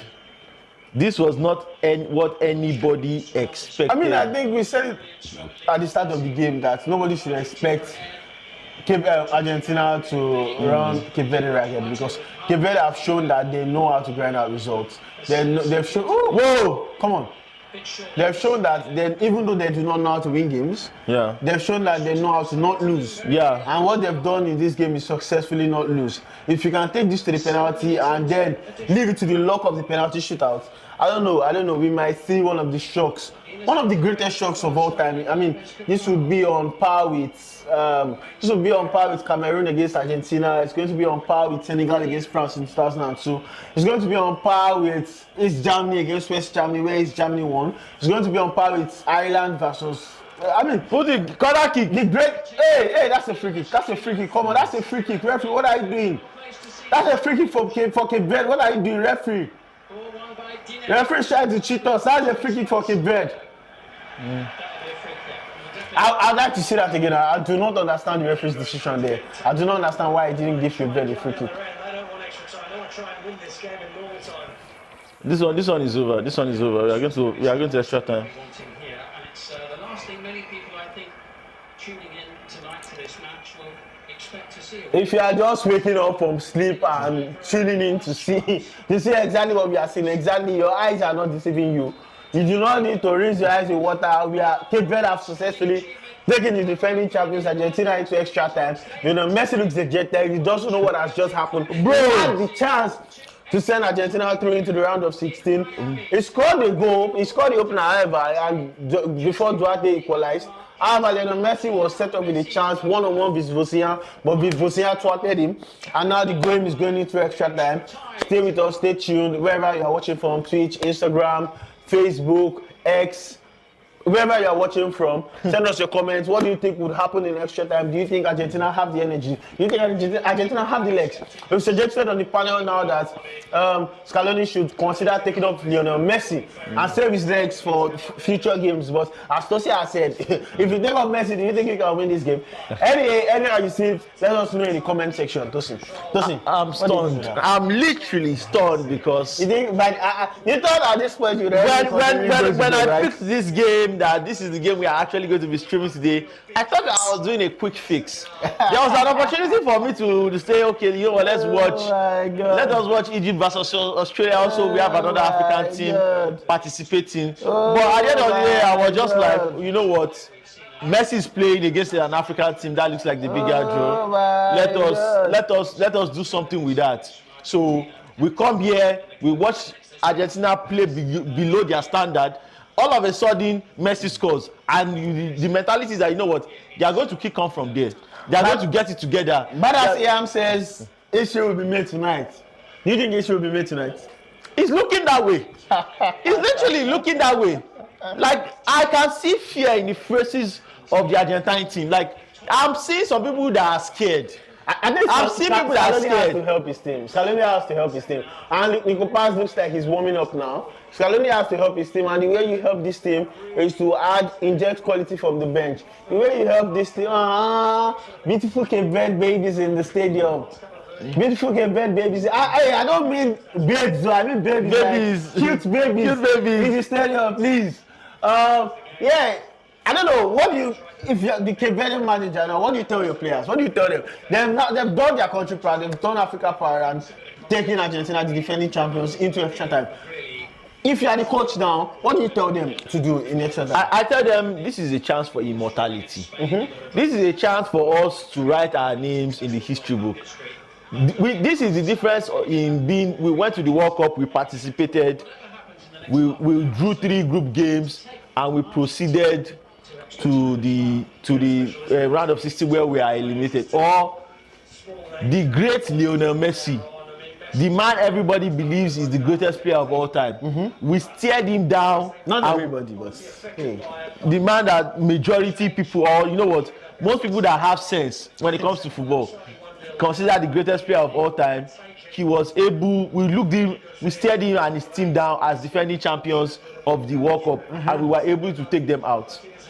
NB for you said our Cinderella has delivered. Hey, yes, this is the World Cup, and hey, there really ever is a Cinderella that goes all the way. But like Korea, like we've mentioned, like Turkey, there are times when the Cinderella gets into the quarterfinals, the round of 16, and the semi-finals, and this could be one such. Hey, I know we've said that draws do not help you as much in knockout stage, but maybe you can look at it in a way that they can just keep drawing and winning in shootout. I go all the way. So like, hey, I don't know, and this is where my point about the metaphysical when it comes to. Hey, Oluwachimo already says that we are waiting for FIFA's Ojoro. Like, you are waiting for what? FIFA's Ojoro? Which Ojoro? Yeah, like Ojoro. Now Messi penalty. Now we have 130 people. A nebulous penalty. Now we have 130 people live with us on X. Thank you for joining. We are going to extra time. Yes, Argentina and Cape Verde. Yes, the game is going to extra time. You are not dreaming. I know some of you may just have woken up from sleep. Hey, let us hear from you. The comments we are reading now from Instagram, from YouTube, from Facebook. Speak to us, talk to us, we'll reply, we'll engage you. Let us hear what you think about this game. Do you think FIFA Ojoro is coming? Like Oluwaju once said. Do you think that there is a nebulous free kick, a spurious free kick coming for Lionel Messi? They almost cooked one for them there, but thank God that the referee was smart and he decided to follow the laws and didn't give the penalty. So what do you think is coming? What do you think is coming in extra time, guys? Stay with us. The extra time is about to begin. Lionel Messi and Alvarez to be kicking it off for Argentina. Woo! Argentina, you've had an excellent game so far, Bosnia. You've had an excellent game so far. Excellent captain performance from Bosnia. Even though after that game against Spain, it wasn't that brilliant against Uruguay and Saudi Arabia, but it looks to have been back into that brilliant form. Maybe like Oliver Kahn in 2002, where he took Germany all the way before they lost against Brazil in the final. You do not. Maybe this can be Bosnia's World Cup. Maybe Cape Verde might be the second African team to go into the quarterfinals, because I think if Cape Verde can beat Argentina, I think they can beat Egypt. Yeah, if they can beat Argentina, they can beat Egypt. However, this story is far from finished. That's the most important thing. As Cape Verde kick off the start of extra time. Honestly, extra time is about 3 things. It's about stamina, endurance, how physically fit you are, but it's also about spirit. It's about the spirit of the team, and the spirit of this Argentine team looks a little bit. The spirit of this Argentine team looks a little bit different than expected. They look jaded. Yeah, they look jaded. Like, obviously, Messi is not someone who is going to press the way he used to before, but like, they don't have that spark. I think they are in for a rot. They are in for a spell of mediocrity after Lionel Messi retires. The same way we saw for Brazil. Yeah. I mean, Brazil were saved by having a Neymar in that period. Yeah. He had to play with a lot of bombs. I think Argentina are set for that, because the talent pipeline is not as brilliant as it used to be. I guess there's a Nico Paz down, there's a Julian Alvarez. Yeah. But these are not on the levels of the Higuains, the Agueros, the Mascherano's, the Lionel Messi, obviously, the Angel Di Maria. So I think there's something there, and this might be the chance for some of these young players like Nico Paz, like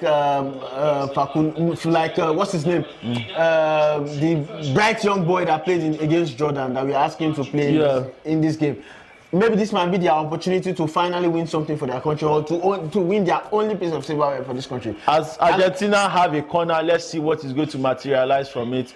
In extra time, it is the little things. Yes. It is the corners, it is the free kicks, it is the little crosses into the box, well timed, not just crossing into the box when some of your players are. Messi was the face of the goal. Dangerous. Whoa! Lisandro Martinez.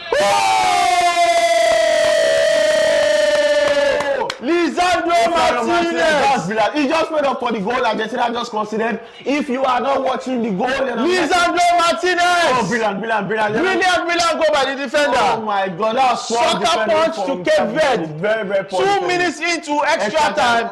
Lisandro Martinez delivers a fantastic. What a way to deflate their morale. What a way to puncture every single thing their coach has told them heading into this extra time. Now it goes out of the window. It's all you start all over again. There's no, oh my God. And you just mentioned it now that in extra time, because players are so tired, because they are so leggy, the little mistakes are going to count. The little tweaks, the little space you can find. And Cape Verde have been brilliant defending set pieces. They've clogged those spaces. They've ensured that every man remains marked. After Lionel Messi defended this free kick, Lisandro Martinez was left unmarked in the back post. Maybe because they felt that, oh, this is a shot, but hey, this might be offside. This might be offside. This might be offside. Julian Alvarez was offside, and he clearly interfered with play. And absolutely drilled it. Oh, he didn't. No, he didn't interfere. I thought he prevented the Cape Verde man from. He didn't interfere. Well taken strike by Lisandro Martinez. And this is where the importance of being a defender who is able to use his feet comes into play. Because Lisandro Martinez in this game for me has been the man of the match. He obviously was the one that assisted the first goal for Lionel Messi. Then he comes back in extra time and was able to make this out of nothing. Literally out of nothing. Make this out of nothing. Like, so Argentina, I mean, Quite ready for the game to restart, but now he is. as Argentina take a 2-1 lead, Argentina 2, Cape Verde 1. We just started extra time and Argentina can breathe a sigh of relief. Because the way the momentum was shifting, it looked as if Cape Verde were the team that was much more confident going into extra time. They were like, you know what, we can just stay behind. You guys, you don't have the pace. You don't have the athleticism. And let's take this into penalties, right? Yeah, let's just take this into penalties and let's see if Lady Luck will be on our side. I think Argentina score one now and take Lionel Messi off. I know it seems like I'm happy on this, but the importance of conditioning, the importance of heading into this game fresh. Lionel Messi, I don't know, maybe he's paying for. Although they don't play until Tuesday, so. Yes, but still. Lionel Messi has looked leggy in this game. Yeah, he has looked leggy. Maybe he shouldn't have played against Jordan. Yeah, maybe he shouldn't have played. At this age, at 38, your conditioning and your recovery is the most important part. While you can exert yourself, maybe he has the endurance to exert himself as much as he could when he was 28. But the difference now is that recovery period is slower. While previously it might need just 3 or 4 days to recover. Now it's going to need a lot more. So I don't know. For Argentina to go as far as possible this tournament, Lionel Messi needs to be as fresh as possible. I don't think he's going to take him off. I know. You've read valid concerns, but the problem I have with those concerns is that a 2-1 lead in extra time is never safe. Yeah, that's why I said get one more. To score, like, to push the advantage in extra time is always very, very difficult. Now it's up to Argentina to defend it. It's always very, very difficult. So, they better have their own opportunity. Obviously, Messi is one of their, when it comes to the sports kick, Messi is one of the players who likes to step up and take responsibility and show example by leading the other young players in the team. Yeah, so I think that Lionel Messi is not leaving this game, at least not anytime soon. Far from out of it. A big thank you to everybody that has stayed up with us. Right now, we have 133 people live with us, streaming with us. A big thank you to you guys on X. You guys really, really rock. Oh, another corner. All of a sudden, we have 141 people streaming live with us. Valentin Bako, by the way, was the name I was trying to remember. Why are the Cape Verdeans trying to waste time? Do you realize that you are now a goal down? I don't know what they're trying to accomplish. Come on, get up. But 141 people with us live on X. And you guys, if you have any questions, you guys can just drop it. Let's have a discussion about it. Whoa. Cape Verde are all out. I think they now understand. They had 3 back-to-back. Julian Alvarez. As all the Cape Verdeans are coming back. Where are the Argentine bodies supporting him? Come on now, that was poor. Where are the Argentine bodies supporting him? Seems Argentina are content with just. Baba, when you are running with a team that is much more athletic than you, a team that has. Hey, but Julian Alvarez plays in Atletico Madrid sides that put him in similar conditions. Yeah. I was thinking he was just going to keep running. But Julian Alvarez can't do it alone. He knows a it. chance himself. So, like, you have a 2-1 lead in extra time. The number one thing you want to do is just save your energy, make the right passes, do not overcommit, play smart football. That is what you want to do. Yeah, that's correct. So, Argentina just knock the ball around. Knock the ball around. You have just 8 minutes left in this first half of extra time. In the second half of extra time, Cape Verde are going to go hard and they are going to go out trying to get the equalizer. That is when. And that's why Argentina have to try to kill the game. Yeah. Now. Shoot, come on, Alvarez, try to shoot. Oh! Alvarez still sniffing around. Oh! Come on, Alvarez, try to shoot. Come on. How do you keep finding Lionel Messi? Shoot, you're a centre forward for God's sake. Is this what you are going to do when you join Barcelona? You'll be looking for Yamal at every weekend opportunity. I do not like when centre forwards do not have autonomy. Messi's one touch, Alvarez one touch, having a shot. Alvarez is really quick, the movement, the intensity. Showing us the go again, the way Lisandro Martinez was left on match. Oh! Yeah. So it was onside. We now have 145 people, which is a high for us on X. For people being live with us on X, 145 people. A big thank you to you guys.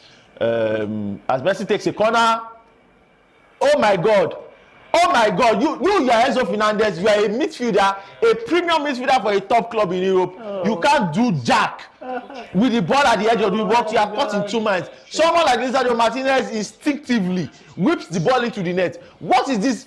The next day I see anybody on Obasanjo's internet compare Enzo Fernandez to Casado on my team. I will look for you. I will find your address. I will come to your house. Nonsense. The other one going off.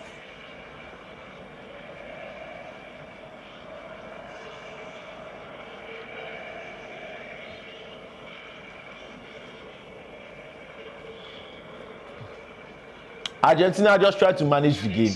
Just try to manage the game. Don't do anything. Don't overdo anything. Don't overdo anything. Just play the game.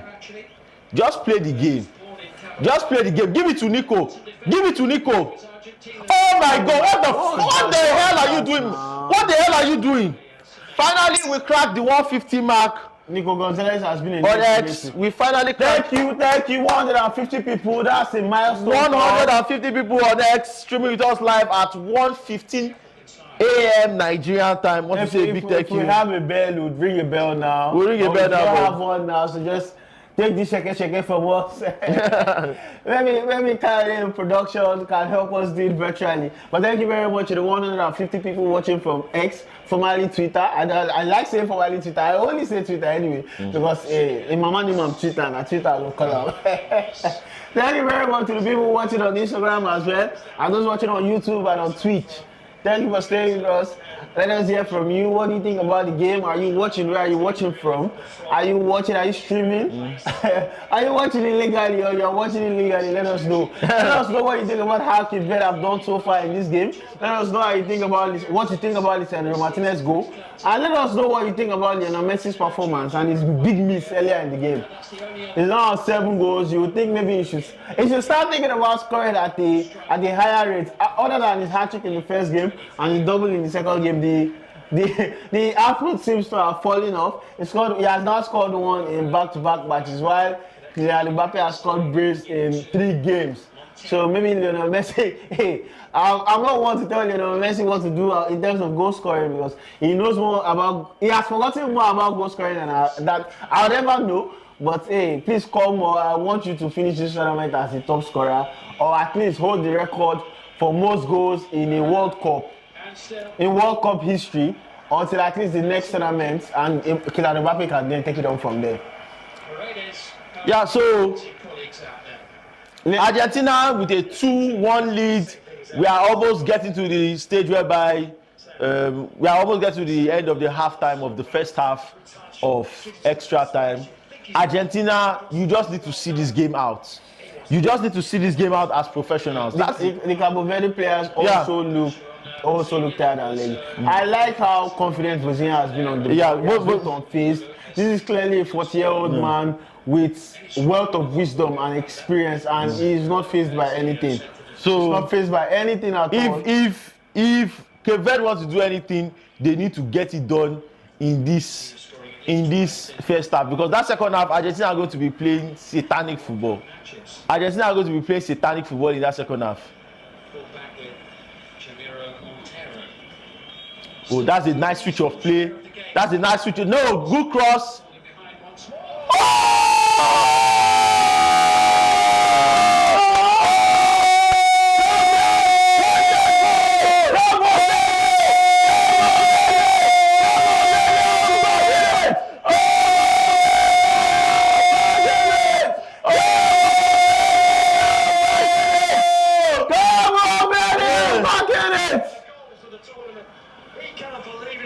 He cannot believe it. He has just run into the stars looking for his folks. Oh my God. Oh, hey, I mean, I understand it. If I scored a script for Cabo Verde, I would also look for my entire family members in the stars. Whether the game has ended or not. Oh my God. Oh, his girlfriend. Oh my God. Oh my God. Wow. Oh my God. Sidney Cabral. Oh my God. Oh, Sidney Cabral. This is a stunner. This is a stunner.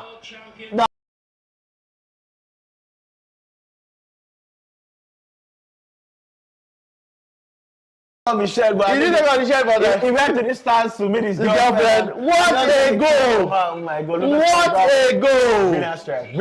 What a goal! Lionel Messi, your turn. Whoa! Hey, this is what I've asked for from Enzo Fernandez and Julian Alvarez. The players who know how to strike the ball for this Argentine side. Come on, what are you doing? Whoa! What are you doing? It is Argentina 2, Cape Verde 2. Cabral, what is this? What is this sorcery? What is this? This is a moment of magic. Whoa! Whoa! With his right. This gives me. Go. Now Jugado be this. Now Jugado be this. I was going to say. Now Jugado be this. I'm going to say Now Jugado be this. I'm going to say Emiliano Martinez had to do much better. What? But that ball was brilliant. Pori Baba, they score. The cover. What's Lionel Messi doing looking for a handball? Play football for us. Hey, I am not fully Team Cape Verde. I'm not fully behind Cape Verde. Let's go. Pori Baba. Why Lionel Messi they find handball? Play ball for me, John. Play ball for me. 3 minutes of stoppage time in the first half. Play ball for me. Why they find handball, Messi? Oh my God. Nothing. Play ball for me, John. Play ball for me, John. 2-2. Oh my God. This is a game. This is like, I like this. This is a game. This is football. This is like it's the exclusive to say. Anything can happen. Like this is. Sometimes I forget why I love the World Cup. In fact, I need to I forget how much I love the World Cup. I love the World Cup so much. Oh my God! Bozia Messi again. Bozia twats Lionel Messi again. Whoa! Bozia is dominating this fixture against Lionel Messi. He's dominating this contest against Lionel Messi. 155 on X. Let it keep racking up. Cape Verde want to write a story for the ages. Wake that Lionel Messi hater from sleep. Wherever it is that is asleep, wake them up. Tell them food is cooking. Wake that your guy when they support Ronaldo, when they hate on Lionel Messi. Wake them up, where he no sleep. Food is cooking. Wasi Ogunmepo fans. Lionel Messi, only Cecilia Lane. Food is cooking. Wake up, don't let them tell you tomorrow. Wasi Ogunmepo. Oh my God. Also, any Lionel Messi fan that is sleeping, wake them up. Tell them to join the ball spotlight. This is where it is happening. This is where we are telling you how everything is going on. Oh my God. are on the verge of history. They are on the verge of history. They are going blow for blow, order for order, pound for pound, anything for anything with the defending champions Albiceleste, Argentina. Argentina went ahead first, Cape Verde fired back. Forced the game into extra time. Lisandro Martinez scored for Cabo Verde before Cabral has now made it 2-2. We are heading into the stoppage time for the first half of extra time. Whoa. We are live with Pulse Sports Nigeria. Whoa. What is going to happen? Is this going to be one of those stories? Hey, Messi is dispossessed. Hey. Why does he keep asking for the ball when he's clearly tired? And why do they keep giving it to him? Hey, I mean, I might start to say Lionel Messi is holding this Argentina team back. I'm holding him back. I'm sorry, but agenda was agenda. I'm sorry, but if a team clearly cannot advance the ball because they are looking for you, and whenever it is they give it to you, you are too tired to do anything with it. Your agenda must agenda. No, we say the same thing for Cristiano Ronaldo. We have to be consistent. He is holding this team back. Again, he is their best player, don't get me wrong. He is their best player and there will be nowhere near where they are without him. I'm speaking specifically about this game in the 150th minute. I am only suggesting that maybe they need fresher legs. I am not saying that in the whole context of this Argentine side, Lionel Messi is the reason they can't do. No, that's not what I'm saying. I'm only saying that this game needs younger legs, it needs fresher legs. Cape Verde have the energy, they have the legs. Something Argentina are struggling to match, and they keep finding Lionel Messi. Maybe Lionel Messi should not be on the pitch to be found. Maybe the players should be forced to do it on their own. Maybe you bring on a Valentin Bako. Maybe you bring on a Nico Pass. Let them duke it out. Energy for energy, youth energy for youth energy. That's all I'm suggesting. Whoa! Argentina 2, Cabo Verde 2, Lisandro Martinez and Sidney Cabral with goals in first half of extra time. Nobody expected this. Nobody expected this. Cape Verde are literally taking Argentina to the brink. They are taking them to the limit. They are going to test their patience. They are going to test their athletic ability. They are going to test their stamina. They are going to test their strength. They are going to test everything about them. Argentina are the reigning world champions. Yes, today you met Cabo Verde. You met Cabo Verde. Cabo Verde, the greatest giant killer of all time. Messi is putting ice pack on his neck. It have gotten to that point. Look at this pitch of a goal. Look at this pitch of a goal. Whoa! Lopez Cabral, look at this pitch of a goal.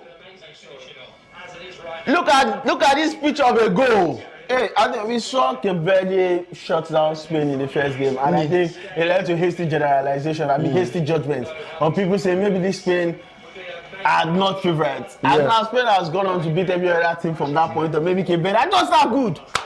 Maybe we never should have expected Argentina to roll them over.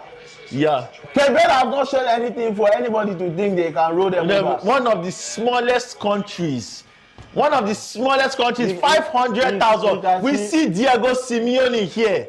Literally praying. His son is on the bench. Oh my God. Nico Gonzalez, you have been zero. Oh my God. Julian Alvarez, you have been non-existent. Like you are not doing anything. Like that's Sydney. Oh God, to even have the audacity to attempt that's incredible. In extra time, that's audacious.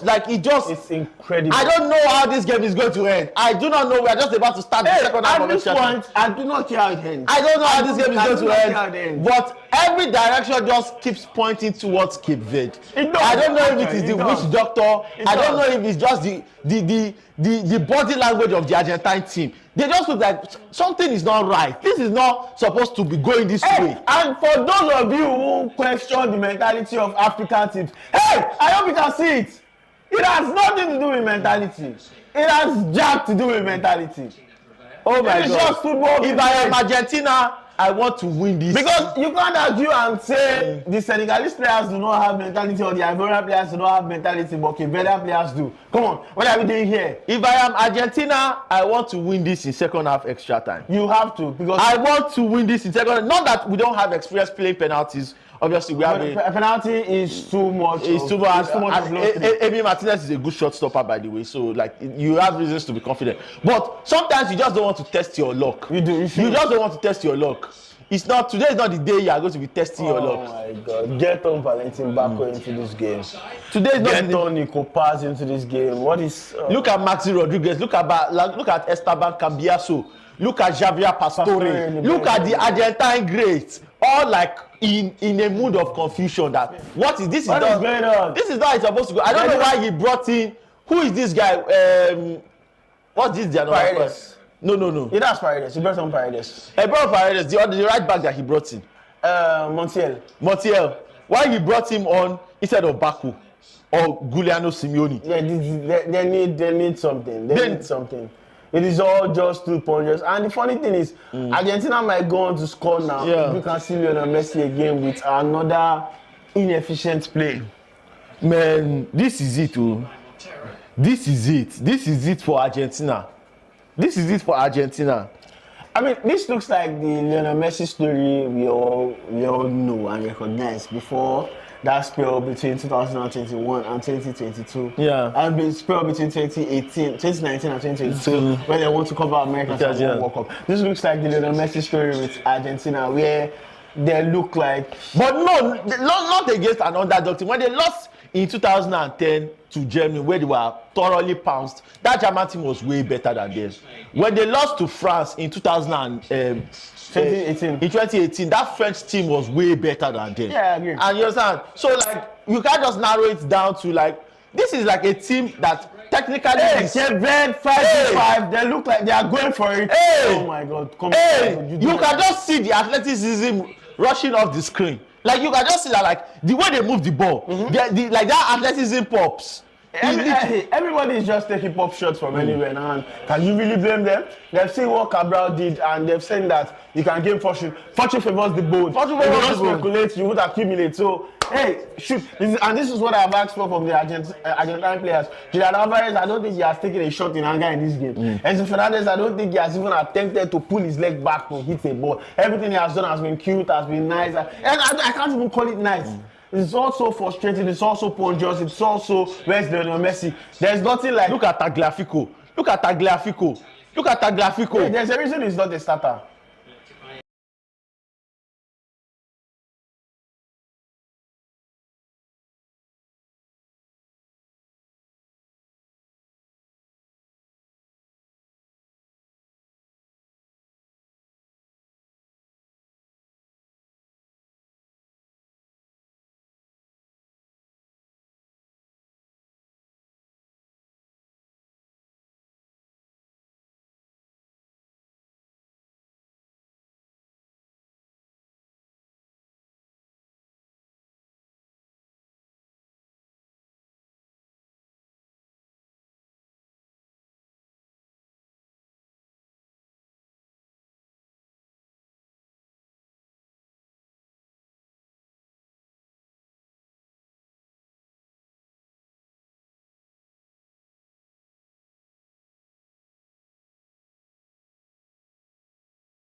And also just commanded a 60 million fee to back to the Serie A. Those are the type of players you would like to count on for moments like this.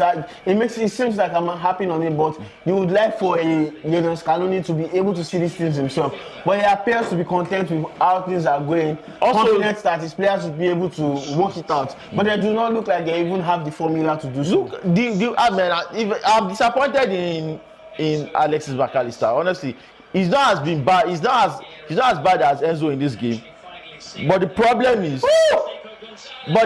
with him is that he's not releasing the ball to Messi on time. Like, you know, people should understand because the importance of releasing the ball. To be honest, I get not releasing it to Messi because Messi also looks off the ball, and he also has a gridlock around him of players who are ready to snap up interceptions or who are just waiting for the ball to get to him so they can snap at his heels. I get not even releasing the ball to him. You need to win this in extra time. Messi's delivery is... Oh wow! Argentina finally an assist by Messi. Lionel Messi finally an assist by Messi. Now matched Diego Armando Maradona for the most amounts of assists in the FIFA World Cup. Excellent. Finally had assists in the competition. Hey, again, Argentina centre-backs have really held their own in the competition. Mr. Romero and Lisandro Martinez. And today that they considered 2 goals, they made up for it by scoring 2 goals. One apiece. And you that you are saying remove Lionel Messi, that is what he can do. Hey, come on. He can still create something. It's a corner kick. It's a corner kick. You can pass, can play a corner kick. It's a corner kick that was specifically delivered onto the head of Christian Romero. I'm not accepting that. I'm not Specifically delivered onto the head of Christian Romero. That's brilliant. That was brilliant. It was even if the guy's hand. It was starting to get scary for a second. I'm not going to lie. It was starting to get scary. Oh, Bozia, come on, Bozia. Christian Romero. It is now Argentina 3, Cape Verde 2. Whoa. Hey, knowing this Cape Verde side, I do not rule them out scoring again. Scaloni cannot even celebrate. He never celebrates. Yeah. He never celebrates. No. He never celebrates. There was a look of, oh my God, a look of relief. Really? No. How do you lose against Cape Verde? What do you tell? Do you know how many Argentine people are in Miami for this game? This is a 60,000 capacity stadium, and from what we are seeing so far, we are seeing about 35,000. Oh my God, this beautiful women should not look this sad. We are seeing about at least 35,000. Hey, I do not rule out or even 40,000. I do not rule out a Cape Verde equalizer. They've already done it in this game. Argentina need to kill off this game. They really need to kill off this game. They need to kill off this game. They really need to kill off this game. 3-2 to Argentina. Cape Verde have smelled blood. They know what they can do. They know they can get at Argentina. They know they can equalize. But they are still pressing. They are still pressing. They are still asking questions. Like you said, on 2 occasions. Exactly. The commentator just rehashed what I had said. They've done it twice. Okay, that's good from Julian Alvarez. Give it to Messi. No, what kind of pass is that? Again, it's not about the pass though. You know, Messi looks slow, he looks unsharp. And that's why you should not have given that ball to Messi. They keep losing the ball trying to find Messi. Nico Gonzalez has gone on the deck. Look as if there was a challenge involved. There was no challenge. He collapsed off the ball. And I don't think the Cape Verde players should care. Just go for it. Go for it. You are playing against 10 men. Go for it. Oh, it looks to be up now. To the front foot. Back up off the canvas. Toss the ball now! Into Argentina's penalty area. Who is shooting my ball? Let's go! Let's go! Let's go! Oh!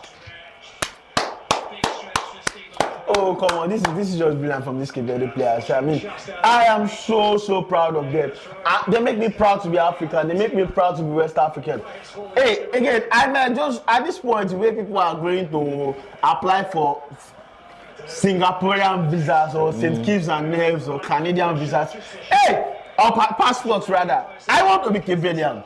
Yeah, you know what I've seen today? Not even it's not because of the beautiful women.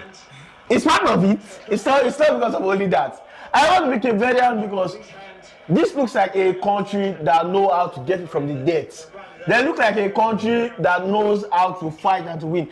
At the first time when they showed us that they are giant killers, I think it was in 2019. Yeah. And we all said, it's because of qualifiers that, and we said it's because they play on AstroTurf, Kinikon. But then they showed it in the tournament, and then they showed it again, and then they showed it again, and then they are now showing it again now.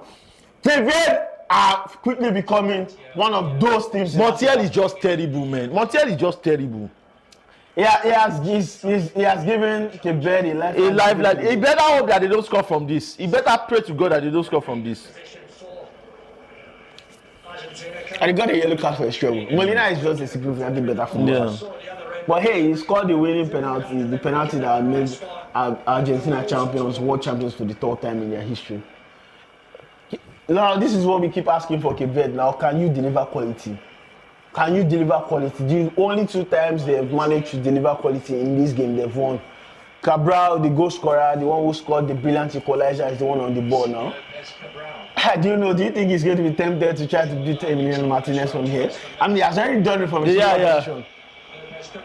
Oh! Fuck! What a save!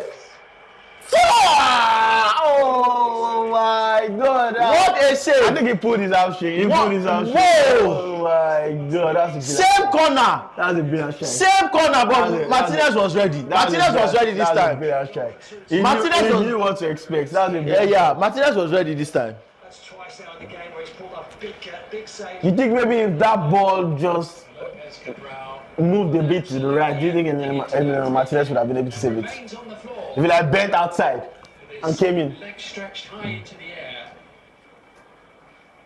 As his Oh, players are dropping like flies, cramps and all. Yeah. But Cape Verde have a corner. 160 minutes. We have just 4 minutes left. It's a head injury. Therefore, to come on the pitch or at least will have to go off and get attended to. That's Tagliafico. Tagliafico, yeah. By the way, I feel I would just like to point a spotlight on Cape Verdean coach Bobista. Yeah. He has been when a team with Otherwise, he has to come off. average talented footballers are able to punch above their weight, the quality and the praise should go to the coach. Bobista has been brilliant. He Yeah. has, I can't say he has out-tacticked Scaloni, but he has at least matched Scaloni. He has prepared his team to be able to rise to the occasion. Yeah. He has coached Cape Verde now for 66 matches and he has won 30 games. He has only lost 19 games in charge. For someone who coaches Cape Verde, that's just brilliant. That's brilliant. This will be added on, of course, at the end of this second period of extra time. So now back on. Tagliafico is back on. Cape Verde might want to capitalize on this. They might want to capitalize on. Off the field. They might want to capitalize on the fact that 117 minutes. Argentina 3, Cape Verde 2. Cape Verde with a corner. What is going to happen? That was a very, very poor corner. And this is A very, very poor This is a corner. recurring problem with Cape Verde in this game, and it's just, again, I keep harping on its quality. Your coach has prepared you, your star players have dragged you into this position, but can you now deliver the quality? Can you deliver that ball into the box? I think we are. Down, but Bobista and his team can hold their heads up high. Oh. Oh my God! Wow! Oh, what a save. Oh my Another God! excellent save. Another excellent save by Emiliano Martinez. Throws himself. And saying excellent save from Martinez says that Cape Verde came agonizingly close to scoring another equalizer. They have another corner kick. They can smell blood now. They can smell blood. Blood is in the water. Now, at this late stage, Hey. with roughly a minute remaining, Cape Verde 118 minutes. extra time. They are still going for it. Cape Verde is still going for it. Oh my God! Everyone back behind the ball. Oh my God! Here's a chance. Oh! Livramento! Oh, it's off. I mean, it's all going to be It's off. Oh God! You should be canned. Did well to win the second ball. Livramento! You should be scoring this. No. I mean, the World Cup has given us some exciting. Oh my God! Oh my Portugal God! versus Croatia game came to The Portugal versus Croatia game was a banger. That was a banger. Obviously, It's an all-time game. It's an all-time game. It's an This all-time one too, I will not forget this game anytime Oh no, soon. definitely not. I will not be It's forgetting definitely this not. Cape Verde This is versus the type of game where the reference in 10 AFCONs. instead of course to come like no. When an African team took on the champions of the world and they gave it their all. They gave it their all. 119 minutes. It's 119 minutes. It's so close now. Even Scaloni, who is usually a cool customer, is looking animated on the sideline now. 175 people live with us It's looking at at 1:40 a.m. in Nigeria. Let's get to 200. Let's get to 200. Let's get to 200. Let's get to 200. Come on, guys. Let's get to 200. Come on. Rather than a Romero goal. Cape Verde! Hey! Oh my God! Another corner kick for Cape Verde. Yeah, it did, yeah. I mean, very fortunate there. The Argentine players now are putting their body on the line because they know that, hey, you can't let this game enter into penalties. You cannot. You can't give Cape Verde that opportunity. What's Lautaro Martinez doing? Kindly in the sense that It looks like the ball hit him in the pelvis area. Martinez feels it deflected kindly at this moment, and I hope Lautaro Martinez. Oh, whew, that hit me. If you're a man, you should understand. Yeah. In the pelvis area, and it looks a little winded now. But I think you would be well advised to stand up immediately and not let the medics come on, because it would mean that he has to stay off the pitch for at least a minute, and he won't be available to defend this corner kick for Cape Verde with a corner. 3 minutes of stoppage time to go. Oh my God! Oh! Cleared away, and it's chased by Montero. Come on! Argentina Come on! It's just what they need here. Alvarez makes a run through the middle and can't quite get on the end of it. Bozinha gets it away from Cabo Verde and just roars at his teammates to head up to the. I know FIFA is going to give the man of the match to Messi, but this should be a Bozinha award. No, Bozinha, how will you give man a match to the losing team? How will you give man a match to the losing team? Hey, I don't care. I think this is Bozinha's award. Still the danger, not quite clear. Who is in this zone? Still time perhaps for a shot on goal. Oh! Who is defending that hole for Argentina? They are playing with fire. Oh my God! Classic! This is a classic. Cabo Verde. This is a classic. Are we watching the dying embers of their magnificent debut World Cup? Diego Simeone, he got his feet. He can't even pretend to Like this is somebody that is a coach of Atletico Madrid. But that obviously former captain of Argentina. Yeah, he's an Argentine legend. He's an Argentine legend. Like this means so much to him. Famously got David Beckham sent off in in 1998 World Cup. Messi's still going strong. Had the pace to keep that in. Gonzalez. Nico Gonzalez. Go and waste time. That's smart. That's nice, beautiful defending from Cape Verde. Long time. Will not give up. Ine Borges away. Chased by Benchimol. Cuti Romero to the corner flag. Bozinha, yeah, let's go. Go forward. This is it. Last chance This is for the Cape chance. Verde. This is the chance. Forward. For Cape Verde. This is it. If anything's going to happen for Cabo Verde, it has to happen now. Let's go, guys. Come on, everybody up front. Everybody up front.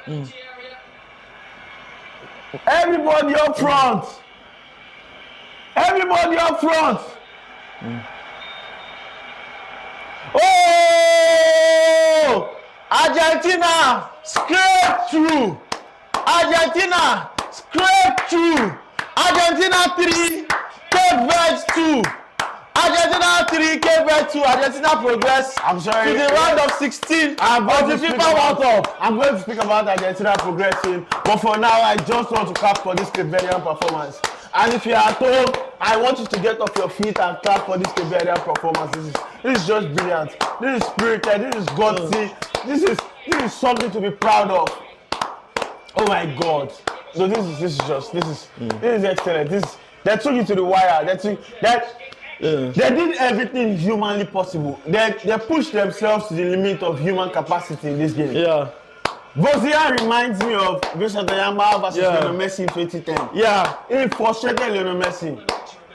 What a game. What a game. This is why I love the World Cup. Yes. This is why I love the World Cup. You don't get this anywhere else. You don't get this anywhere else. Like, you don't. Because you know that once you lose, your tournament is over. It's next 4 years. Yeah. Next 4 years.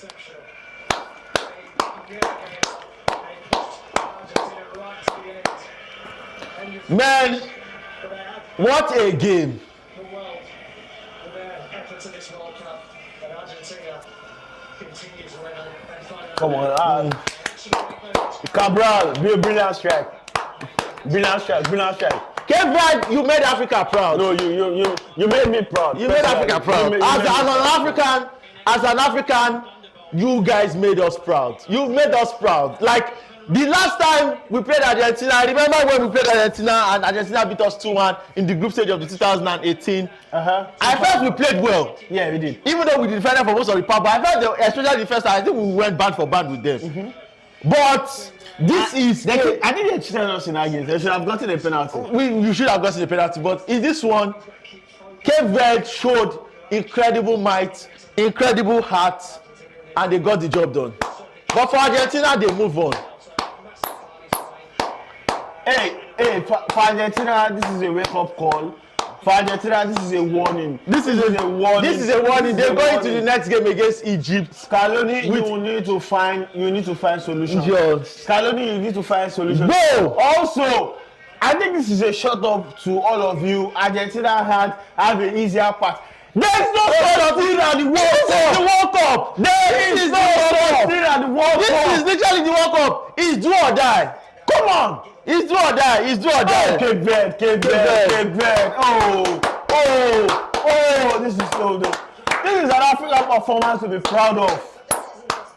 This is the type of performance. Oh, Bubi Star, come on, Bubi Star. There are so many people I want to clap for. Brilliant. Hey, Lisandro Martinez has to give him his flowers. Hey, coach, you try. Call Coach Man next year. If Nadia Carey fails, Bubi Star, come and coach Man next year. Oh, brilliant. What a tactical game. No. What a exit. And Argentina obviously were the better team, let's be fair. Yeah, they were. Argentina were the better team, but and obviously they deserve this. I think we can now see why we want.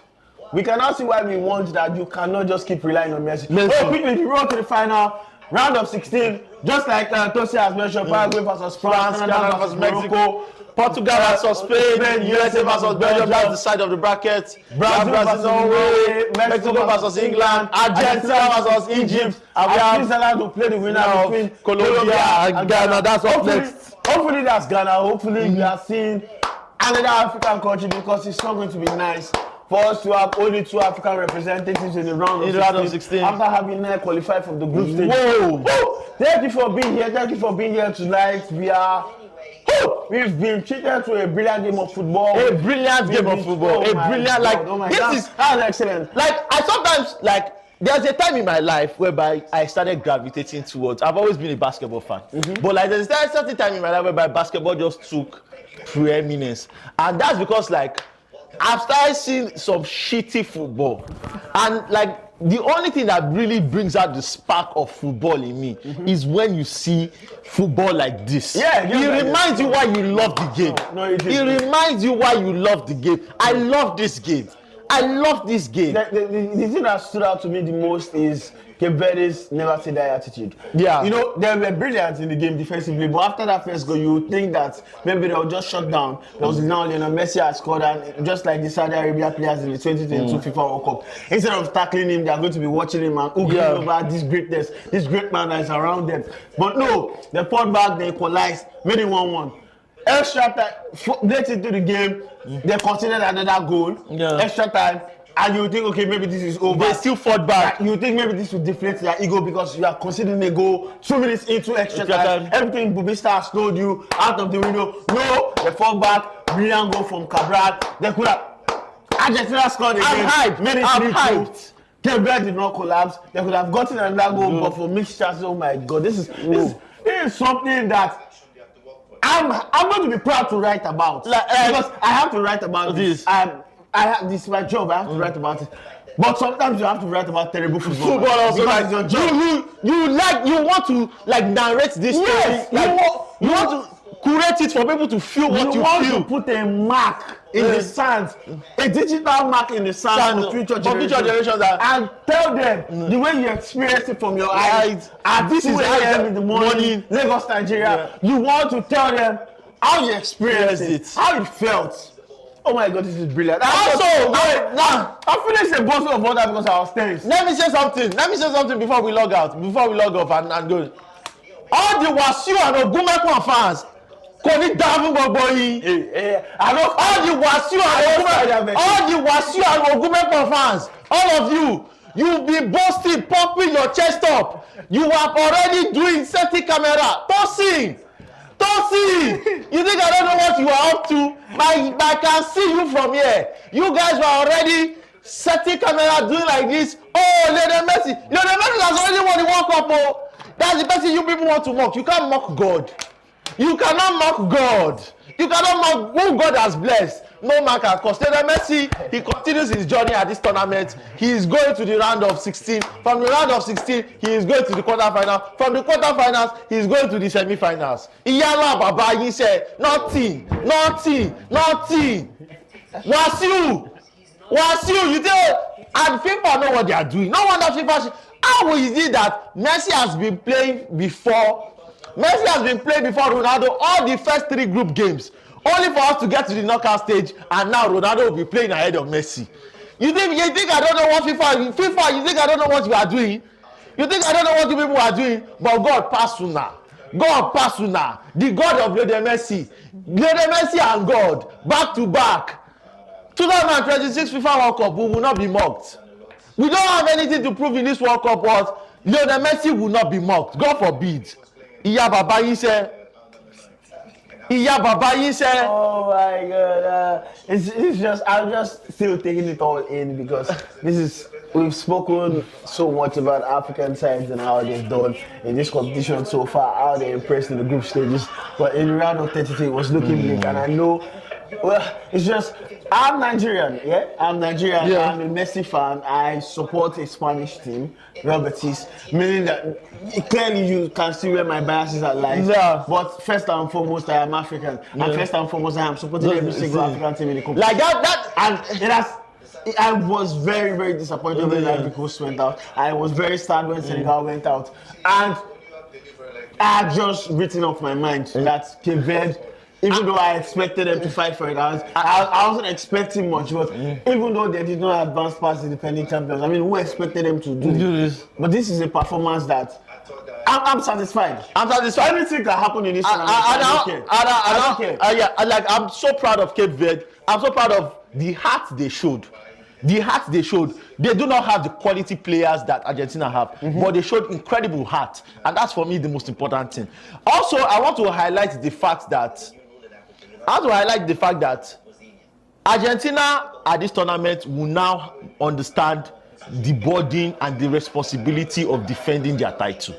I don't think ever since they got to this tournament they really understood it, because when they were supposed to start their tournament with a team, an Algerian team that is pretty highly rated, among the top 30 teams in the world, and they easily defeated 3-0, and people are like, oh, Messi is playing against Argentina, is playing against Algeria. Meanwhile, you are playing against DR Congo. Algeria is rated ahead of DR Congo in the official FIFA rank. So what the fuck are you talking about? So I don't say that, like, but I think Argentina, after this game, they understand the burden of defending your title. It's never easy.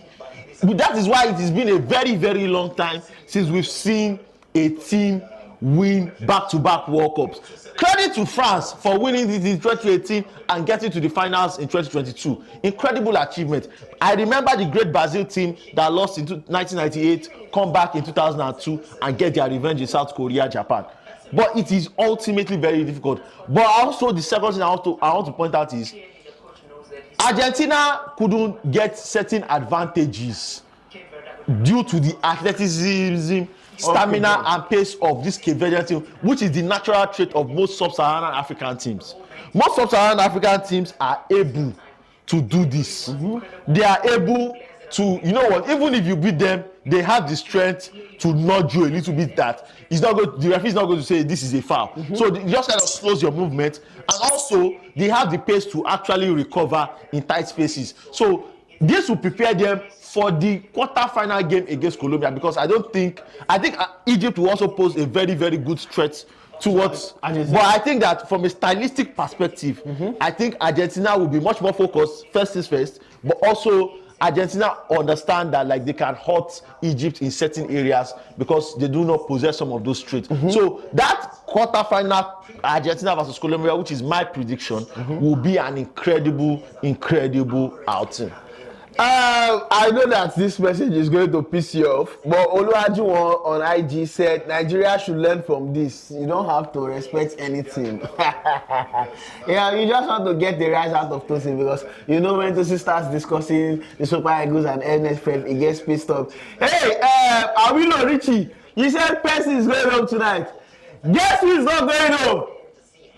Guess who's not going home? Awilo Richie. Thank you very much. Thank you very much for commenting. Lionel Messi remains in the tournament. He remains the top scorer with 7 goals. He has now matched Diego Armando Maradona for the most amount of assists in a FIFA World Cup tournament with 8.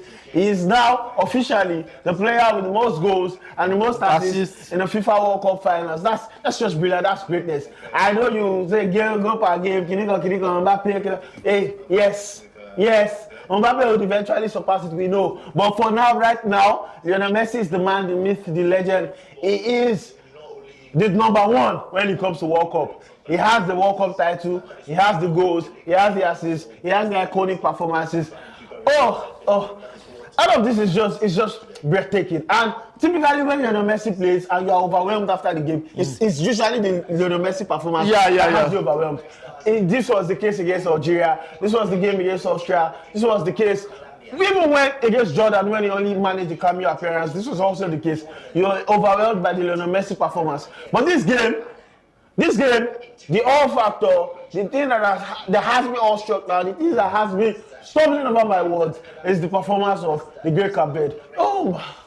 Ghana are now preparing to play against Colombia. We are not covering that game. No, sorry, I'm sorry. We are not covering that game. We will be watching the game. We will be watching it, but we will be covering it with some of us. See, I've almost finished the full bottle. Yeah, the minute in 2026. I've almost finished the full bottle of water because I was just Cape Verde. Oh, Spinner. It's David Ospina in 2026. This football World Cup is just an unk fest. Rather than Falcao.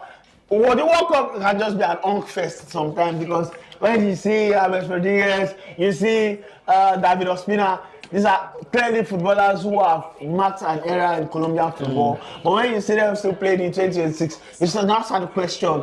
And I think this is maybe a conversation for another day. The general or the broader talent pipeline. The Colombians are already on the pitch, already in the stadium, and as well as the Ghanaians. You start to now question the general talent production of South American nations. I think Argentina are not producing as well as they used to. Brazil are not producing as well as they used to. Colombia are having to use Juan Fernando Quintero. They are having to use James Rodriguez. They are having to even use call up David Ospina rather, because they are not producing as well as they used to. Maybe the likes of Ecuador are now stepping into that position, but I think this is something they have to worry about, the Europeanization of South American football, and they are not able to now produce these footballers that we like to watch. But clearly, this is a conversation for another day or even crossfire. Man, when we selected this game, and when I selected this game that we'll be streaming this game. Obviously, the mentality behind it was just that like we have Lionel Messi playing against an African team. I think that is worth covering. But I always felt that there was going to be something that will ignite this game. It turns out that this is going to be probably the most intense and going to be probably the most talked about game at the World Cup so far, based on how events turned out. I am so proud of Cape Verde. And a massive congratulations to Lionel Messi, showing a lot of leadership to galvanize Argentina through in a very difficult circumstance. That is it from us here at the Paul Sports Studios. We were able to get to 200 live viewers on X. This is our new pick on the platform. Incredible achievement.